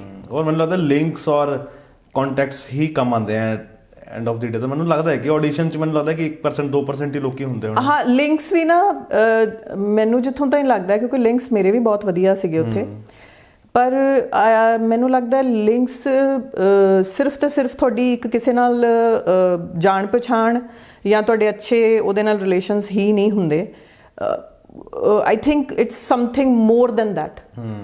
ਮਤਲਬ ਉੱਥੇ ਵੀ ਸ਼ਾਇਦ ਉਹੀ ਜਿੱਦਾਂ ਆਪਾਂ ਕਹਿ ਤਾਂ ਦਿੰਦੇ ਹਾਂ ਕਾਸਟਿੰਗ ਕਾਊਚ ਵਾਲੀ ਗੱਲ ਕਹਿ ਦਿੰਦੇ ਹਾਂ ਕਿੱਦਾਂ, ਬਟ ਕਿਤੇ ਨਾ ਕਿਤੇ ਉਹ ਚੀਜ਼ਾਂ ਹੈਗੀਆਂ। ਬਿਲਕੁਲ। ਔਰ ਆਪਾਂ ਕਹਿੰਦੇ ਹਾਂ ਐਂਡ ਮੇਰੇ ਕਰੈਕਟਰ ਆਰਟਿਸਟ ਲਈ ਤੇ ਤੁਸੀਂ ਸੋਚੋ ਕਿ ਮੇਨ ਲਈ ਤਾਂ ਹੈਗੀਆਂ ਹੀ ਹੈਗੀਆਂ। ਔਰ ਤਾਲੀ ਨਾਲ ਦੋਨੋਂ ਹੱਥਾਂ ਤੋਂ ਵੱਜਦੀ ਹੈ। ਹਾਂ, ਮਤਲਬ ਉਹਨੂੰ ਵੀ ਇਹੀ ਹੁੰਦਾ ਹੈ ਕਿ ਜੇ ਕਿਸੇ ਐਕਟਰ ਨੇ ਐਕਟਰੈਸ ਨੇ ਕੰਮ ਲੈਣਾ, ਅਗਰ ਉਹ ਅੱਗੋਂ ਤੁਹਾਨੂੰ ਅਪਰੋਚ ਇੱਦਾਂ ਕਰ ਰਿਹਾ ਤੇ it's up to you also. ਤੁਸੀਂ ਛੋਟੇ ਬੱਚੇ ਤਾਂ ਹੈ ਨਹੀਂ, ਐਂਡ ਮੇਬੀ ਕਿਤੇ ਨਾ ਕਿਤੇ ਉਹ ਚੀਜ਼ਾਂ, ਕਿਉਂਕਿ ਆਈ ਵਾਜ਼ ਹੋਲਡਿੰਗ ਬੈਕ ਕਿ ਨਹੀਂ ਬਈ ਮੈਂ ਇਹ ਕੰਮ ਨਹੀਂ ਕਰਨਾ, ਤੇ ਉਹਦਾ ਵੀ ਲੱਗਦਾ ਸੀਗਾ ਕਿ ਨਹੀਂ ਕੁਝ ਨਹੀਂ ਹੋ ਸਕਦਾ ਮੇਰਾ, ਬਟ ਦੈਟਸ ਇਟ। ਮਤਲਬ ਮੈਨੂੰ ਕੋਈ ਰਿਗਰੈਟ ਨਹੀਂ ਹੈ ਉਸ ਚੀਜ਼ ਦਾ। ਜਦ ਆਪਣੇ ਉੱਪਰ ਹੋਵੇ ਨਾ ਕਿ ਭਰੋਸਾ ਕਿ ਆਪਾਂ ਕੁਝ ਤਾਂ ਕਰ ਹੀ ਲਵਾਂਗੇ, ਕੁਝ ਤਾਂ ਕਰ ਲਾਂਗੇ, ਇਹ ਨਹੀਂ ਕਰਾਂਗੇ ਤਾਂ ਕੁਝ ਹੋਰ ਕਰ ਲਾਂਗੇ, ਹਨਾ। ਤੇ ਫਿਰ ਬੰਦਾ ਕਹਿੰਦਾ ਕਿ ਚੱਲ ਠੀਕ ਹੈ ਯਾਰ, ਮਤਲਬ ਇੰਨਾ ਜ਼ਿਆਦਾ ਡੈਸਪਰੇਟ ਨਹੀਂ ਹੈ ਕਿ ਮਤਲਬ ਇਸ ਤੋਂ ਇਲਾਵਾ ਮੈਂ ਕੁਝ ਨਹੀਂ ਕਰ ਸਕਦੀ। ਬਿਲਕੁਲ। ਤੁਸੀਂ ਲਿਖਦੇ ਬਹੁਤ ਸੋਹਣਾ, ਮੈਂ ਦੇਖਿਆ ਤੁਹਾਡੀ ਫੋਟੋਜ਼ ਦੇ ਨੀਚੇ ਕੈਪਸ਼ਨ। ਓਹ ਮੇਰੇ ਖਿਆਲ 'ਚ ਮੇਰੇ ਨਾਨਾ ਜੀ ਦੀ ਮਾੜੀ ਮੋਟੀ ਉਹ ਆਈ ਹੋਈ ਹੈ ਲਿਟਰੇਚਰ ਵਾਲੀ। ਇੱਕ ਤਾਂ ਮੈਂ ਲਿਖੀ ਸੀ ਇਹਦੇ ਵਿੱਚ, ਮੈਂ ਚੋਰੀ ਕਰ ਲਈ। ਨਹੀਂ, ਮੈਂ ਪੋਇਮਸ ਲਿਖਦੀ ਹਾਂ, ਮਤਲਬ ਮੈਂ ਕਵਿਤਾਵਾਂ ਲਿਖਦੀ ਹਾਂ। ਇਟਸ ਗੁੱਡ ਫॉर ਮੀ ਕਿ ਮੈਨੂੰ ਆਪਣੇ ਆਪ ਨੂੰ ਵੀ ਇੱਕ ਤਰ੍ਹਾਂ ਕੂਲ ਡਾਊਨ ਕਰਨ ਦਾ ਮੌਕਾ ਮਿਲ ਜਾਂਦਾ। ਤੁਸੀਂ ਲਿਖਿਆ ਸੀ ਕਿ ਮੁਸਾਫਿਰ ਬਨ ਗਏ ਮੰਜ਼ਿਲ ਕੋ ਤਲਾਸ਼ਤੇ ਤਲਾਸ਼ਤੇ। ਯੈਸ। ਮੈਨੂੰ ਉਹ ਇੰਨੀ ਗੱਲ, ਮੈਂ ਖੜ ਗਿਆ ਉੱਥੇ ਨਾ। ਮੈਂ ਪੜ੍ਹੀਆਂ ਬਹੁਤ ਸਾਰੀਆਂ ਹੋਰ ਵੀ ਸੀਗੀਆਂ ਉਹਦੇ ਥੱਲੇ, ਲੇਕਿਨ ਇਹ ਵਾਲੀ ਤਾਂ ਮੈਂ ਬਹੁਤ ਕੀ ਮੁਸਾਫਿਰ। ਮੈਂ ਕਈ ਵਾਰੀ ਨਾ ਜਦੋਂ ਆਪਣੀ ਕੋਈ ਪੁਰਾਣੀਆਂ ਪੜ੍ਹਦੀ ਹੁੰਦੀ ਹਾਂ ਕਵਿਤਾਵਾਂ ਜਾਂ ਮਾੜੀਆਂ ਮੋਟੇ, ਕਈ ਵਾਰੀ 3-4 ਲਾਈਨਸ ਲਿਖ ਲੈਂਦੀ ਹਾਂ ਕਿਤੇ, ਉਹ ਜਦੋਂ ਕਿਤੇ ਦੁਬਾਰਾ ਵਰਕੇ ਫਰੋਲਦੇ ਉਹ ਆ ਜਾਂਦੀ ਹੈ ਚੀਜ਼ ਸਾਹਮਣੇ, ਤੇ ਮੈਂ ਓ ਮਾਈ ਗॉड ਇਹ ਮੈਂ ਹੀ ਲਿਖਿਆ। ਆਪਣੇ ਆਪ ਨੂੰ ਮੈਨੂੰ ਨਹੀਂ। ਤੁਸੀਂ ਆਪਣੀ ਪੋਇਮਸ ਨੂੰ ਰਿਸਾਈਟ ਕਿਉਂ ਨਹੀਂ ਕਰਦੇ ਕੈਮਰੇ? ਜਦੋਂ ਲੋਕਡਾਊਨ ਸ਼ੁਰੂ ਹੋਇਆ ਸੀਗਾ 20 'ਚ, ਉਦੋਂ ਮੈਂ ਕੀਤੀਆਂ ਕੁਝ ਕੁ, ਮਤਲਬ ਜਿਹੜੀਆਂ ਮੈਨੂੰ ਲੱਗਦਾ ਸੀਗਾ ਕਿ ਚੰਗੀਆਂ ਪੋਇਮਸ ਜਿਨ੍ਹਾਂ ਨੂੰ ਮੈਂ ਈਜ਼ੀਲੀ ਮਤਲਬ ਵਿਦਆਊਟ ਐਨੀ ਇਮੋਸ਼ਨਲ ਡੈਮੇਜ ਆਪਣੇ ਆਪ ਨੂੰ ਕੀਤਿਆਂ, ਜਿਹੜੀਆਂ ਮੈਂ ਰਿਸਾਈਟ ਕਰ ਸਕਦੀ ਹਾਂ, ਉਹ ਮੈਂ ਕੀਤੀਆਂ ਵੀ। ਤੁਹਾਨੂੰ ਕਿਉਂ ਲੱਗਦਾ ਕਿ ਇਮੋਸ਼ਨਲ ਡੈਮੇਜ ਹੁੰਦਾ? ਕਿਉਂਕਿ ਕੁਝ ਕੁ ਪੋਇਮਸ ਐਸੀਆਂ ਹੁੰਦੀਆਂ ਜਿਹੜੀਆਂ ਕਿਤੇ ਨਾ ਤੁਹਾਡੇ ਨਿੱਜੀ ਐਕਸਪੀਰੀਅੰਸ ਦੇ ਨਾਲ ਜੁੜੀਆਂ ਹੁੰਦੀਆਂ, ਤੇ ਜਦੋਂ ਉਹ ਪੋਇਮਸ ਤੁਹਾਡੀਆਂ ਤੁਸੀਂ ਬੋਲਦੇ ਹੋ ਜਾਂ ਕਈ ਵਾਰੀ ਪੜ੍ਹ ਵੀ ਲੈਂਦੇ ਹੋ ਤਾਂ ਤੁਹਾਨੂੰ ਉਹੀ ਸਾਰਾ ਕੁਝ ਪੁਰਾਣਾ ਯਾਦ ਆ ਜਾਂਦਾ। ਮੈਨੂੰ ਲੱਗਦਾ ਕਿ ਕੁਝ ਨਹੀਂ, ਸਾਰੀਆਂ ਹੀ। ਸਾਰੀਆਂ ਤਾਂ ਨਹੀਂ, ਕਿਉਂਕਿ ਜੋ ਮੈਂ ਵੀ ਕਈ ਵਾਰ ਲਿਖ ਲੈਣਾ, ਤੇ ਮੈਨੂੰ ਨਾ ਮੇਰਾ ਇਹ ਲੱਗਦਾ ਕਿ ਮੈਂ ਇੱਕ ਲਾਈਨਾਂ ਲਿਖੀਆਂ ਸੀ, ਸ਼ਾਇਦ ਤੁਹਾਨੂੰ ਮੈਂ ਸੁਣਾਦਾ, ਸ਼ਾਇਦ ਤੁਹਾਨੂੰ ਚੰਗੀ ਲੱਗਣ, ਕਿ जो शायर है ना वो सच्चा इंसान नहीं होता। क्योंकि वो मैंने लिखा था कि मैं सच्चा शायर नहीं हूँ, क्योंकि लिखता मैं तेरे लिए हूँ, लेकिन नाम कईयों का नाम तेरा लगा देता हूँ। कि लिखता मैं कईयों के लिए हूँ पर नाम तेरा लगा देता हूँ कि सिर्फ तेरे लिए लिखी है। ਕਹਿੰਦੇ ਹੁੰਦੇ ਆ ਨਾ ਕਿ ਜਦੋਂ ਤੁਸੀਂ ਹਿਜਰ 'ਚ ਹੁੰਦੇ ਹੋ ਤਾਂ ਤੁਸੀਂ ਕ੍ਰੀਏਟਿਵ ਜ਼ਿਆਦਾ ਹੁੰਦੇ ਹੋ, ਜਾਂ ਤੁਸੀਂ ਇਕੱਲੇ ਹੁੰਦੇ ਹੋ, ਲੋਨਲੀ ਹੁੰਦੇ ਹੋ ਤਾਂ ਜ਼ਿਆਦਾ ਲਿਖਦੇ ਹੋ।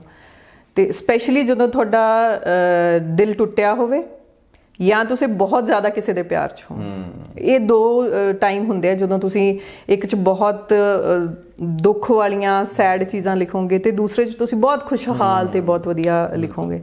ਤੇ ਮੇਰੇ ਖਿਆਲ 'ਚ ਮੇਰੀ ਲਾਈਫ 'ਚ ਵੀ ਐਸੇ ਫੇਜ਼ਸ ਆਏ ਆ ਜਿਨ੍ਹਾਂ ਕਰਕੇ ਚੀਜ਼ਾਂ ਮੇਰੇ ਖਿਆਲ ਜਿਹੜੀਆਂ ਕ੍ਰੀਏਟਿਵ ਹੋਈਆਂ ਉਹ ਇੱਦਾਂ ਹੋਈਆਂ।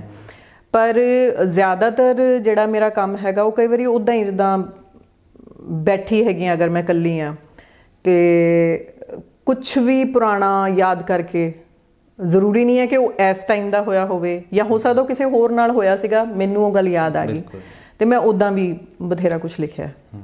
ਸੋ ਕੋਈ ਤੁਹਾਡੇ ਦਿਲ ਦੇ ਕਰੀਬ ਹੈ ਕੋਈ ਦੋ ਲਾਈਨ? ਮੈਨੂੰ ਨਾ ਐਕਚੁਅਲੀ ਆਪਣੀਆਂ ਪੋਇਮਸ ਯਾਦ ਨਹੀਂ ਰਹਿੰਦੀਆਂ, ਉਹ ਮੇਰੇ ਕੋਲੇ ਡਾਇਰੀ ਜਿਹੜੀ ਹੁੰਦੀ ਹੈ ਬਸ ਮੈਂ ਉਹਦੇ ਤੋਂ, ਮੈਨੂੰ ਕਈ ਵਾਰੀ ਬੜੀ ਅਜੀਬ ਜੀ ਗੱਲ ਹੈਗੀ ਆ, ਐਜ਼ ਐਨ ਐਕਟਰ ਕਹਿੰਦੇ ਹੁੰਦੇ ਵੀ ਹੋਣਾ ਨਹੀਂ ਚਾਹੀਦਾ ਹੁੰਦਾ ਕਿ ਮੈਨੂੰ ਕਈ ਵਾਰੀ ਨਾਮ ਵੀ ਯਾਦ ਨਹੀਂ ਰਹਿੰਦੇ।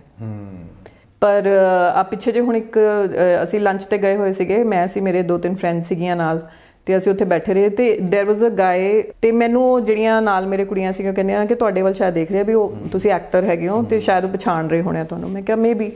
ਜਦੋਂ ਮੈਂ ਉੱਥੇ ਬਿੱਲ ਦੇਣ ਵਾਸਤੇ ਅੱਗੇ ਗਈ ਹਾਂ, ਦੈਨ ਉਹ ਖੜੇ ਹੋ ਕੇ ਸਤਿ ਸ਼੍ਰੀ ਅਕਾਲ ਜੀ, ਕੀ ਹਾਲ ਚਾਲ ਹੈ? ਮੈਂ ਕਿਹਾ ਹਾਂਜੀ ਮੈਂ ਠੀਕ ਹਾਂ ਜੀ। ਐਂਡ ਅੱਛਾ ਕਿੱਦਾਂ ਚੱਲ ਰਿਹਾ ਤੁਹਾਡਾ ਆਫਿਸ, ਕਿਵੇਂ ਚੱਲ ਰਿਹਾ, ਇਹ ਹੈ ਉਹ ਹੈ, ਸਾਰਾ ਇੱਦਾਂ ਦੀਆਂ ਗੱਲਾਂ ਨਹੀਂ ਕੀਤੀਆਂ ਉਹਨਾਂ ਨੇ। ਤੇ ਮੈਨੂੰ ਲੱਗਾ ਕਿ ਨਹੀਂ, ਇਹ ਮੈਨੂੰ ਫਿਲਮਾਂ ਕਰਕੇ ਤਾਂ ਨਹੀਂ ਜਾਣਦੇ। ਤੇ ਫਿਰ ਉਹ ਕਹਿੰਦੇ ਕਿ ਮੈਂ ਸਕੂਲ ਦੇ ਕਿਸੇ 'ਚ ਲੱਗਾ ਹੋਇਆ, ਮੇਰੇ ਨਾਲ ਪ੍ਰਿੰਸੀਪਲ ਆਏ ਹੋਏ ਨੇ। ਫਿਰ ਮੈਨੂੰ ਲੱਗਾ ਸੱਚਾ ਵੀ ਸਕੂਲ ਵਾਲਾ ਵੀ ਕੋਈ ਕੰਮ ਨਹੀਂ ਹੈਗਾ ਮੇਰਾ। ਦੈਨ ਫਿਰ ਮੈਂ ਕਿਹਾ ਚਲੋ ਕੋਈ ਗੱਲ ਨਹੀਂ, ਉਹ ਜਾਣਦੇ ਸੀਗੇ, ਉਹਨਾਂ ਨੇ ਮੈਨੂੰ ਪਛਾਣ ਲਿਆ ਤੇ ਇੰਨੀ ਬੜੀ ਗੱਲ ਹੈ। ਮੈਨੂੰ ਲੱਗਾ ਸ਼ਾਇਦ ਅੰਕਲ ਨੇ ਪਿਕਅਪ ਲਾਈਨ ਮਾਰੀ ਹੋਵੇ ਕੋਈ। ਉਹ ਜਾਰੇ ਬਹੁਤ ਬਜ਼ੁਰਗ ਸੀਗੇ। ਠੀਕ ਹੈ, ਦੇਖ ਕੇ ਟਰਾਈ ਕਰਕੇ। ਨਹੀਂ ਲੇਕਿਨ ਇਦਾਂ ਹੋਇਆ ਕਦੀ? ਬੜੀ ਵਾਰੀ ਹੋਇਆ। ਕਿਸੇ ਨੇ ਮਤਲਬ ਕਿ ਆ ਕੇ ਵੈਸੇ ਅਪਰੋਚ ਕੀਤਾ ਹੋਵੇ? ਹਾਂ ਕਾਫੀ ਵਾਰੀ ਹੋਇਆ, ਬਟ ਜ਼ਿਆਦਾਤਰ ਕੀ ਹੁੰਦਾ ਹੈ ਕਿ ਮੇ ਬੀ ਜਦੋਂ ਮੈਂ ਫਰੈਂਡਸ 'ਚ ਬੈਠੀ ਹੁੰਦੀ ਹਾਂ ਸਿਰਫ ਉਦੋਂ ਹੀ ਹੈ ਕਿ ਮੈਂ ਹੱਸਦੀ ਖੇਡਦੀ ਹਾਂ, ਹੈ ਨਾ। ਤੇ ਜ਼ਿਆਦਾਤਰ ਸ਼ਾਇਦ ਮੇਰਾ ਥੋੜਾ ਪਰਸਨੈਲਿਟੀ ਇੱਦਾਂ ਦੀ ਹੈਗੀ ਹੈ ਕਿ ਨਹੀਂ ਡੇਅਰ ਨਹੀਂ ਕਰਦੇ ਲੋਕੀ। ਪਰ ਜਦੋਂ ਮੈਂ ਕਿਤੇ ਉਸ ਮੂਡ 'ਚ ਹੋਵਾਂ ਕਿ ਹਾਂ ਅਸੀਂ ਫਰੈਂਡਸ ਬੈਠੇ ਹਾਂ, ਹੱਸ ਖੇਡ ਰਹੇ ਹਾਂ, ਤੇ ਅਗਰ ਕੋਈ ਅਪਰੋਚ ਕਰਦਾ ਵੀ ਹੈ ਤਾਂ ਮੇਰੇ ਕੋਲੇ ਬੜੇ ਬਲੰਟ ਜਿਹੇ ਜਵਾਬ ਹੁੰਦੇ ਆ ਕਿ ਵੀ ਨਹੀਂ, I am very much happy alone and you don't need to disturb my thing. Inner peace ना कि बहुत हो गया जिंदगी में, बहुत उम्र देख ली बेटा, निकलो आगे, अब निकलो तुम्हारे जैसे बहुत ਤੇ ਕਿੰਨੇ ਕੁ ਅਟੈਚਮੈਂਟ ਤੋਂ ਡਰ ਲੱਗਦਾ? ਬਹੁਤ ਜ਼ਿਆਦਾ। I am attached with my daughters a lot, and ਮੈਨੂੰ ਨਹੀਂ ਲੱਗਦਾ ਕਿ ਇਸ ਤੋਂ ਇਲਾਵਾ ਜਦੋਂ ਮੈਂ ਕਿਸੇ ਨਾਲ ਵੀ ਸਪੈਸ਼ਲੀ ਕਿਸੇ ਇਨਸਾਨ ਨਾਲ ਅਟੈਚ ਹੋ ਜਾਂਦੀ ਹਾਂ, ਕਿਸੇ ਬੰਦੇ ਨਾਲ ਅਟੈਚ ਹੋ ਜਾਂਦੀ ਹਾਂ, ਤਾਂ ਮੈਨੂੰ ਲੱਗਦਾ ਕਿ ਮੇਰੇ ਲਈ ਫਿਰ ਉਸ ਤੋਂ ਬਾਅਦ ਹੀ is the centre of my life. ਕਿ ਕੰਮ ਕੁਮ ਸਭ ਭੁੱਲ ਜਾਣਾ ਸਭ। ਹਾਂ, ਸੋ ਉਹਦੇ ਨਾਲੋਂ ਬੈਟਰ ਹੈਗਾ ਕਿ ਸਟਿਕ ਟੂ ਯੋਰ ਥਿੰਗ। ਖਾਂ ਟੈਨਸ਼ਨ ਲੈਣ ਦਾ ਕੋਈ ਫਾਇਦਾ ਨਹੀਂ ਹੈਗਾ। ਮਤਲਬ ਉਹ ਟੈਨਸ਼ਨ ਹੀ ਹੁੰਦੀ ਹੈ, ਤੁਸੀਂ ਇਮੋਸ਼ਨਲੀ ਵੀ ਆਪਣੇ ਆਪ ਨੂੰ ਡੈਮੇਜ ਕਰਦੇ ਹੋ। ਸੋ ਇਟਸ ਬੈਟਰ ਕਿ ਈਜ਼ੀ ਰਹੋ। ਤੇ ਆਪਣਾ ਮੈਂ ਇੱਕ ਜਗ੍ਹਾ ਤੁਸੀਂ ਇੰਟਰਵਿਊ 'ਚ ਦੱਸ ਰਹੇ ਸੀ ਕਿ ਤੁਸੀਂ ਵੀ ਦੱਸਿਆ ਹੁਣੇ ਕਿ ਨਾਨਾ ਜੀ ਦਾ ਤੁਹਾਡੇ ਤੁਸੀਂ ਬੁੱਕ ਲਿਖੀ ਸੀ ਉਹਨਾਂ ਨੇ ਜਿਹੜੀ ਸੀਗੀ, ਤੇ ਰਾਜ ਬੱਬਰ ਦਾ ਤੇ ਨਾਨਾ ਜੀ ਦਾ ਤੇ ਓਮਪੁਰੀ ਜੀ ਦਾ ਕੁਝ ਦੱਸੋ, ਕੋਈ ਪੁਰਾਣੀ ਯਾਦਗਾਰ। ਐਜ਼ ਸੱਚ ਨਹੀਂ, ਮੈਂ ਰਾਜ ਬੱਬਰ ਸਰ ਨਾਲ ਮੈਂ ਬਹੁਤ ਸਾਲ ਪਹਿਲਾਂ ਆਈ ਥਿੰਕ 2006 ਦੇ ਵਿੱਚ ਇੱਕ ਫਿਲਮ ਕੀਤੀ ਸੀਗੀ। ਉਹ ਵੀ ਫਿਲਮ ਇੱਦਾਂ ਨਹੀਂ ਸੀਗੀ, ਚਿਤਰਾਰਥ ਸਰ ਸੀਗੇ ਡਾਇਰੈਕਟਰ, ਇੱਕ ਜਿੰਦ ਇੱਕ ਜਾਨ, ਤੇ ਪੰਕਜ ਬੱਤਰਾ ਵਾਜ਼ ਅਸਿਸਟੈਂਟ ਸੀ ਉੱਥੇ, ਇੱਕ ਦੋ ਹੋਰ ਜਾਣੇ ਸੀਗੇ। ਮਨਦੀਪ ਬੇਨੀਪਾਲ ਨੇ ਵੀ ਮੈਨੂੰ ਦੱਸਿਆ ਸੀਗਾ ਕਿ ਮੈਂ ਵੀ ਉੱਥੇ ਅਸਿਸਟੈਂਟ ਸੀਗਾ, ਸੈਕੰਡ ਜਾਂ ਥਰਡ, ਐਂਡ ਉਹ ਵੀ ਮੈਨੂੰ ਹੁਣ ਰੀਸੈਂਟਲੀ ਕਿਸੇ ਫਿਲਮ ਦੇ ਸੈੱਟ ਤੇ ਦੱਸ ਰਹੇ ਸੀਗੇ। ਤੇ ਮੈਂ ਕਿਹਾ ਮੈਂ ਤਾਂ ਤੁਹਾਨੂੰ ਰਿਕਗਨਾਈਜ਼ ਹੀ ਨਹੀਂ ਕੀਤਾ। ਕਹਿੰਦਾ ਮੈਮ ਉਹੀ ਤਾਂ ਗੱਲ ਹੈ ਨਾ ਵੀ ਉਸ ਟਾਈਮ ਤੁਸੀਂ ਕਰ ਰਹੇ ਸੀ ਕੰਮ, but I was way behind, ਹੈ ਨਾ। ਤੇ ਪੰਕਜ ਨਾਲ, ਕਿਉਂਕਿ ਪੰਕਜ ਤਾਂ ਅਸੀਂ ਥੀਏਟਰ 'ਚ ਇਕੱਠੇ ਕੰਮ ਕਰਦੇ ਰਹੇ ਸੀਗੇ, ਇਸ ਕਰਕੇ ਸੀ। ਤੇ ਉਦੋਂ ਰਾਜ ਬੱਬਰ ਨਾਲ ਜਦੋਂ ਮੈਂ ਮਿਲੀ, ਉਹਨਾਂ ਨੇ ਮੈਨੂੰ ਉਦੋਂ ਕਹਿੰਦੇ ਅੱਛਾ ਤੂੰ ਗੁਰਦਿਆਲ ਸਿੰਘ ਦੀ ਦੋਤੀ ਹੈ।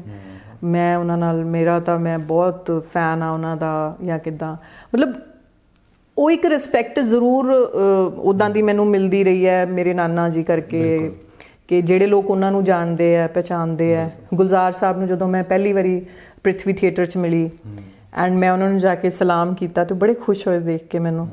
ਤੇ ਮੈਂ ਉਹਨਾਂ ਨੂੰ ਫਿਰ ਦੱਸਿਆ ਜਦੋਂ ਵੀ ਮੈਂ ਗੁਰਦਿਆਲ ਸਿੰਘ ਜੀ ਦੀ ਦੋਤੀ ਹਾਂ, ਤੇ ਮੇਰੇ ਸਿਰ ਤੇ ਹੱਥ ਰੱਖਿਆ, ਉਹਨਾਂ ਕੌਫੀ ਪੀ ਰਹੇ ਸੀਗੇ, ਮੈਨੂੰ ਕੋਲ ਬਿਠਾ ਵੀ ਲਿਆ ਕਿ ਬੈਠੋ। ਅੱਛਾ, ਮੈਂ ਕਿਹਾ ਲਾਈਨ ਲੱਗੀ ਹੋਈ ਵੀ ਅਸੀਂ ਅੰਦਰ ਜਾਣਾ ਸੀ ਪਲੇ ਦੇਖਣ। ਦੈਨ he said बैठो बैठो कोई बात नहीं, सीट फिर भी मिल जाएगी। तो मैं बैठा हूँ, ਟੈਨਸ਼ਨ ਨਾ ਲਓ।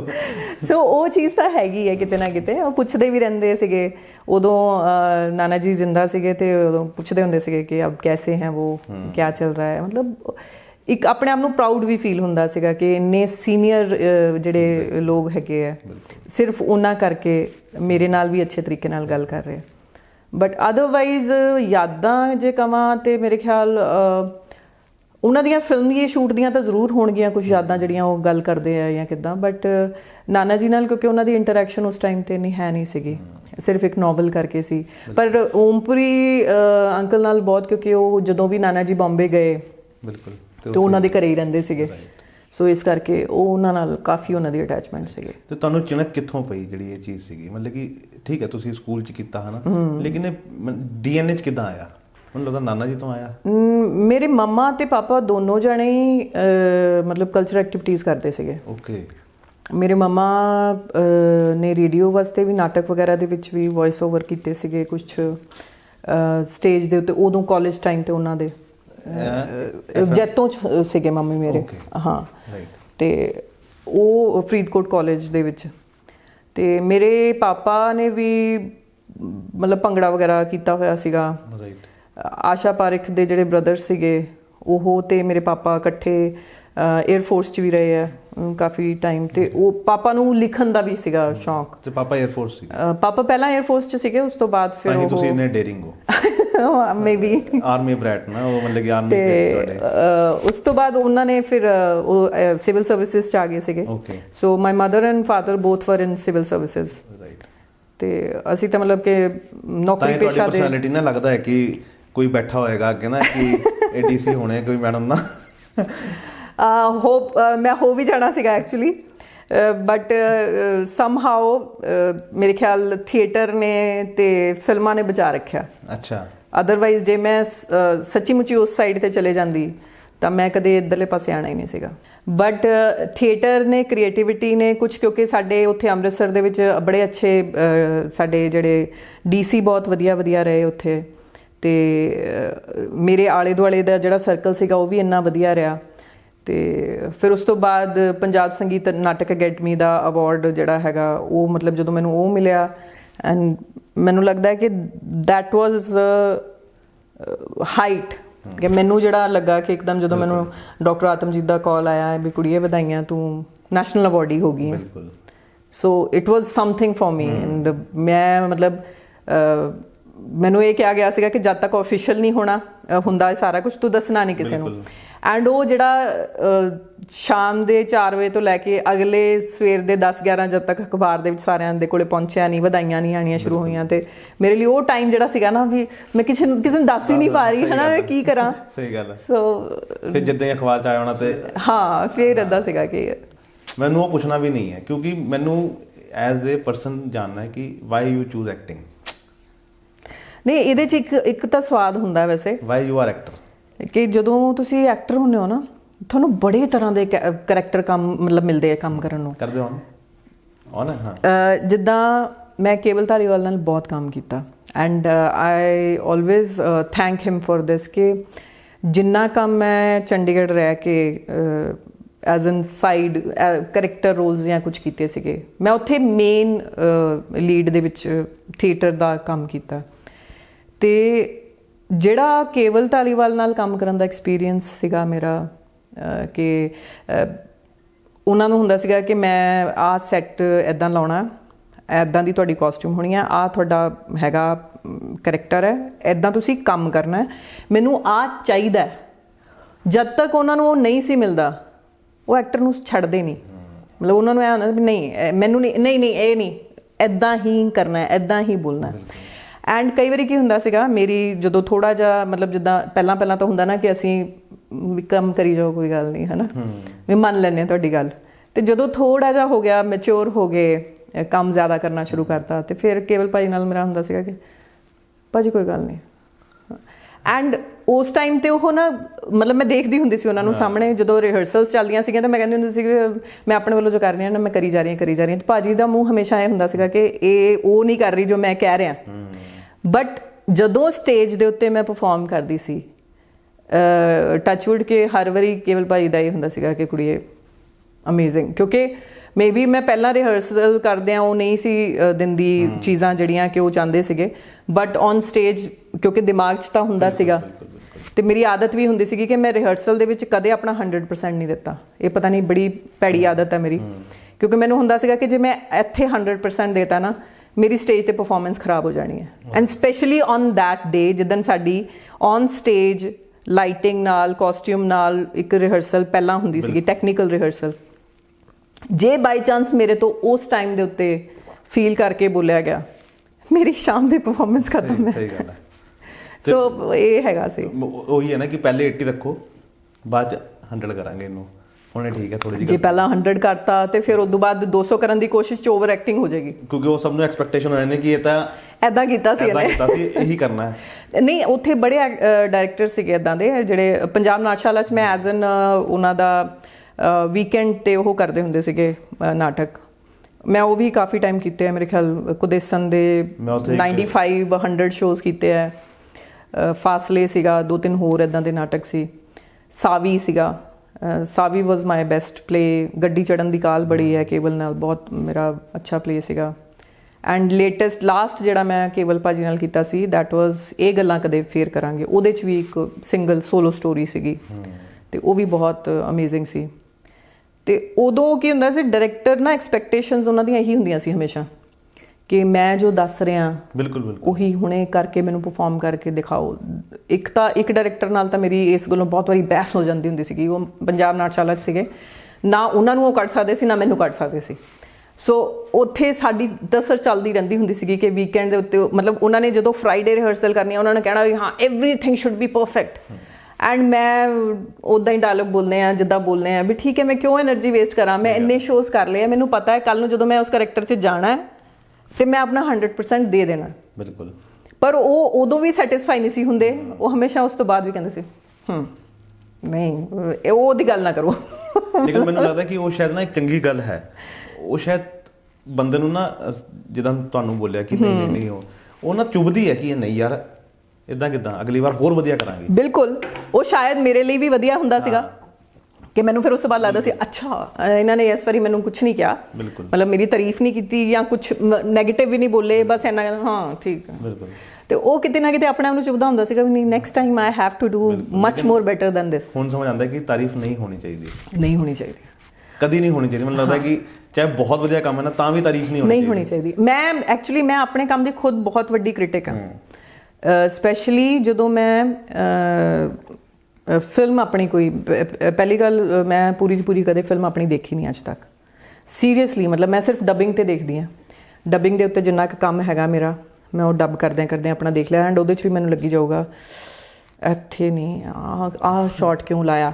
ਪਰ ਮੇਰੀ ਦੂਸਰੀ ਪ੍ਰੋਬਲਮ ਇਹ ਹੈ ਕਿ ਮਤਲਬ ਜਦੋਂ ਆਪਣਾ ਸ਼ੂਟ ਚੱਲ ਰਿਹਾ ਹੁੰਦਾ ਉਸ ਟਾਈਮ 'ਤੇ ਮੇਰੀ ਇੱਕ ਪ੍ਰੋਬਲਮ ਹੈ ਕਿ ਮੈਂ ਕਦੇ ਜਾ ਕੇ ਸਕਰੀਨ 'ਤੇ ਨਹੀਂ ਦੇਖਦੀ। ਅੱਛਾ। ਇਟਸ ਲਾਈਕ ਕਿ ਡਾਇਰੈਕਟਰ ਉੱਥੇ ਬੈਠੇ ਨੇ, ਉਹਨਾਂ ਨੂੰ ਆਪਣਾ ਕੰਮ ਪਤਾ ਹੈ। ਬਿਲਕੁਲ।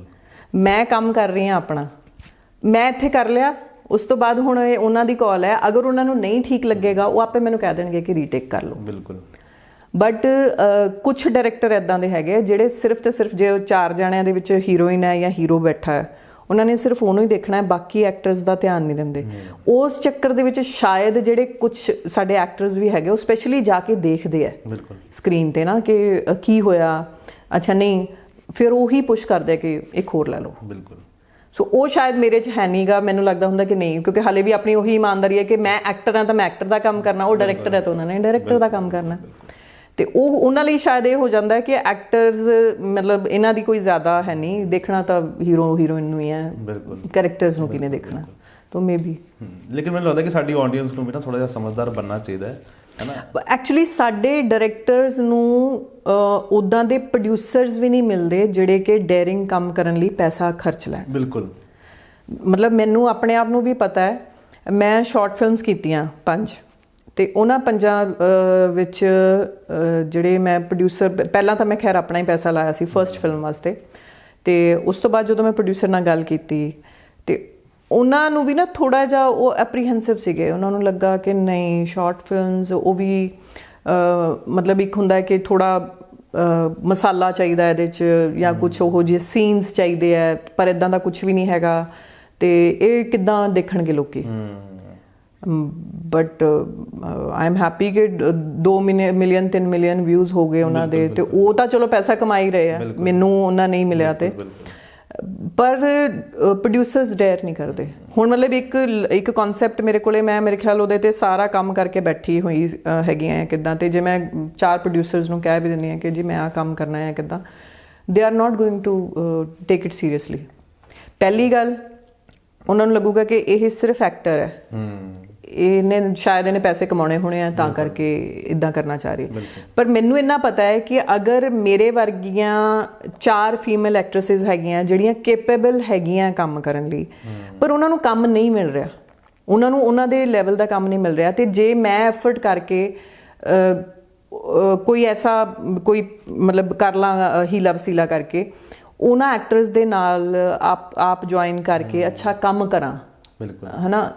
ਪਰ ਪ੍ਰੋਡਿਊਸਰਸ ਲਈ ਹੁੰਦਾ ਹੈ ਕਿ ਜਿਹੜੇ ਗਿਣੇ ਚੁਣੇ ਨਾਮ ਹੈਗੇ ਆ ਡਾਇਰੈਕਟਰਸ ਦੇ, ਉਹਨਾਂ ਦੇ ਨਾਲ ਕੰਮ ਕਰਨਾ ਹੈ। ਕੁਛ ਦੀ ਟੀਮ ਆਪਣੀ ਬਣੀ ਹੋਈ ਹੈ, ਉਹਨਾਂ ਦਾ ਉਹ ਤਾਂ ਇੱਦਾਂ ਦੇ ਸਰਕਲ ਬਣੇ ਹੋਏ ਆ ਨਾ ਕਿ ਉਸ ਸਰਕਲ ਦੇ ਵਿੱਚ ਜਿੱਦਾਂ ਹੁੰਦਾ ਨਾ ਕਿ ਅਭਿਮਨਿਊ ਵੜਿਆ ਸੀਗਾ ਤੇ ਉਹ ਨਿਕਲ ਨਹੀਂ ਪਾਇਆ, ਹੈ ਨਾ, ਤੇ ਉਹੋ ਜਿਹਾ ਹੈਗਾ ਕਿ ਉਹਦੇ ਅੰਦਰ ਕੋਈ ਵੜ ਹੀ ਨਹੀਂ ਸਕਦਾ ਉਸ ਚੱਕਰਵਿਊ 'ਚ। ਜੇ ਵੜ ਗਿਆ ਤੇ ਫਿਰ ਬਾਹਰ ਨਹੀਂ ਆ ਸਕਦਾ। That's true. ਫਿਰ ਉਹੀ ਹੈ ਕਿ ਉਹਨਾਂ ਨੇ ਮਤਲਬ ਕਿ 6 ਮਹੀਨਿਆਂ ਬਾਅਦ ਇੱਕ ਫਿਲਮ ਦੇਣੀ ਹੈ, ਉਹ 6 ਮਹੀਨਿਆਂ 'ਚੋਂ 3 ਮਹੀਨੇ ਤੁਹਾਡੇ ਪਹਿਲਾਂ ਇੱਧਰ ਹੋ ਗਏ, ਉਸ ਤੋਂ ਬਾਅਦ ਚਲੋ ਜੀ ਨੈਕਸਟ ਫਿਲਮ ਵਾਸਤੇ ਜਾਣਾ, ਤੇ ਉਹ ਬਾਹਰ ਨਹੀਂ ਨਿਕਲ ਸਕਦੇ।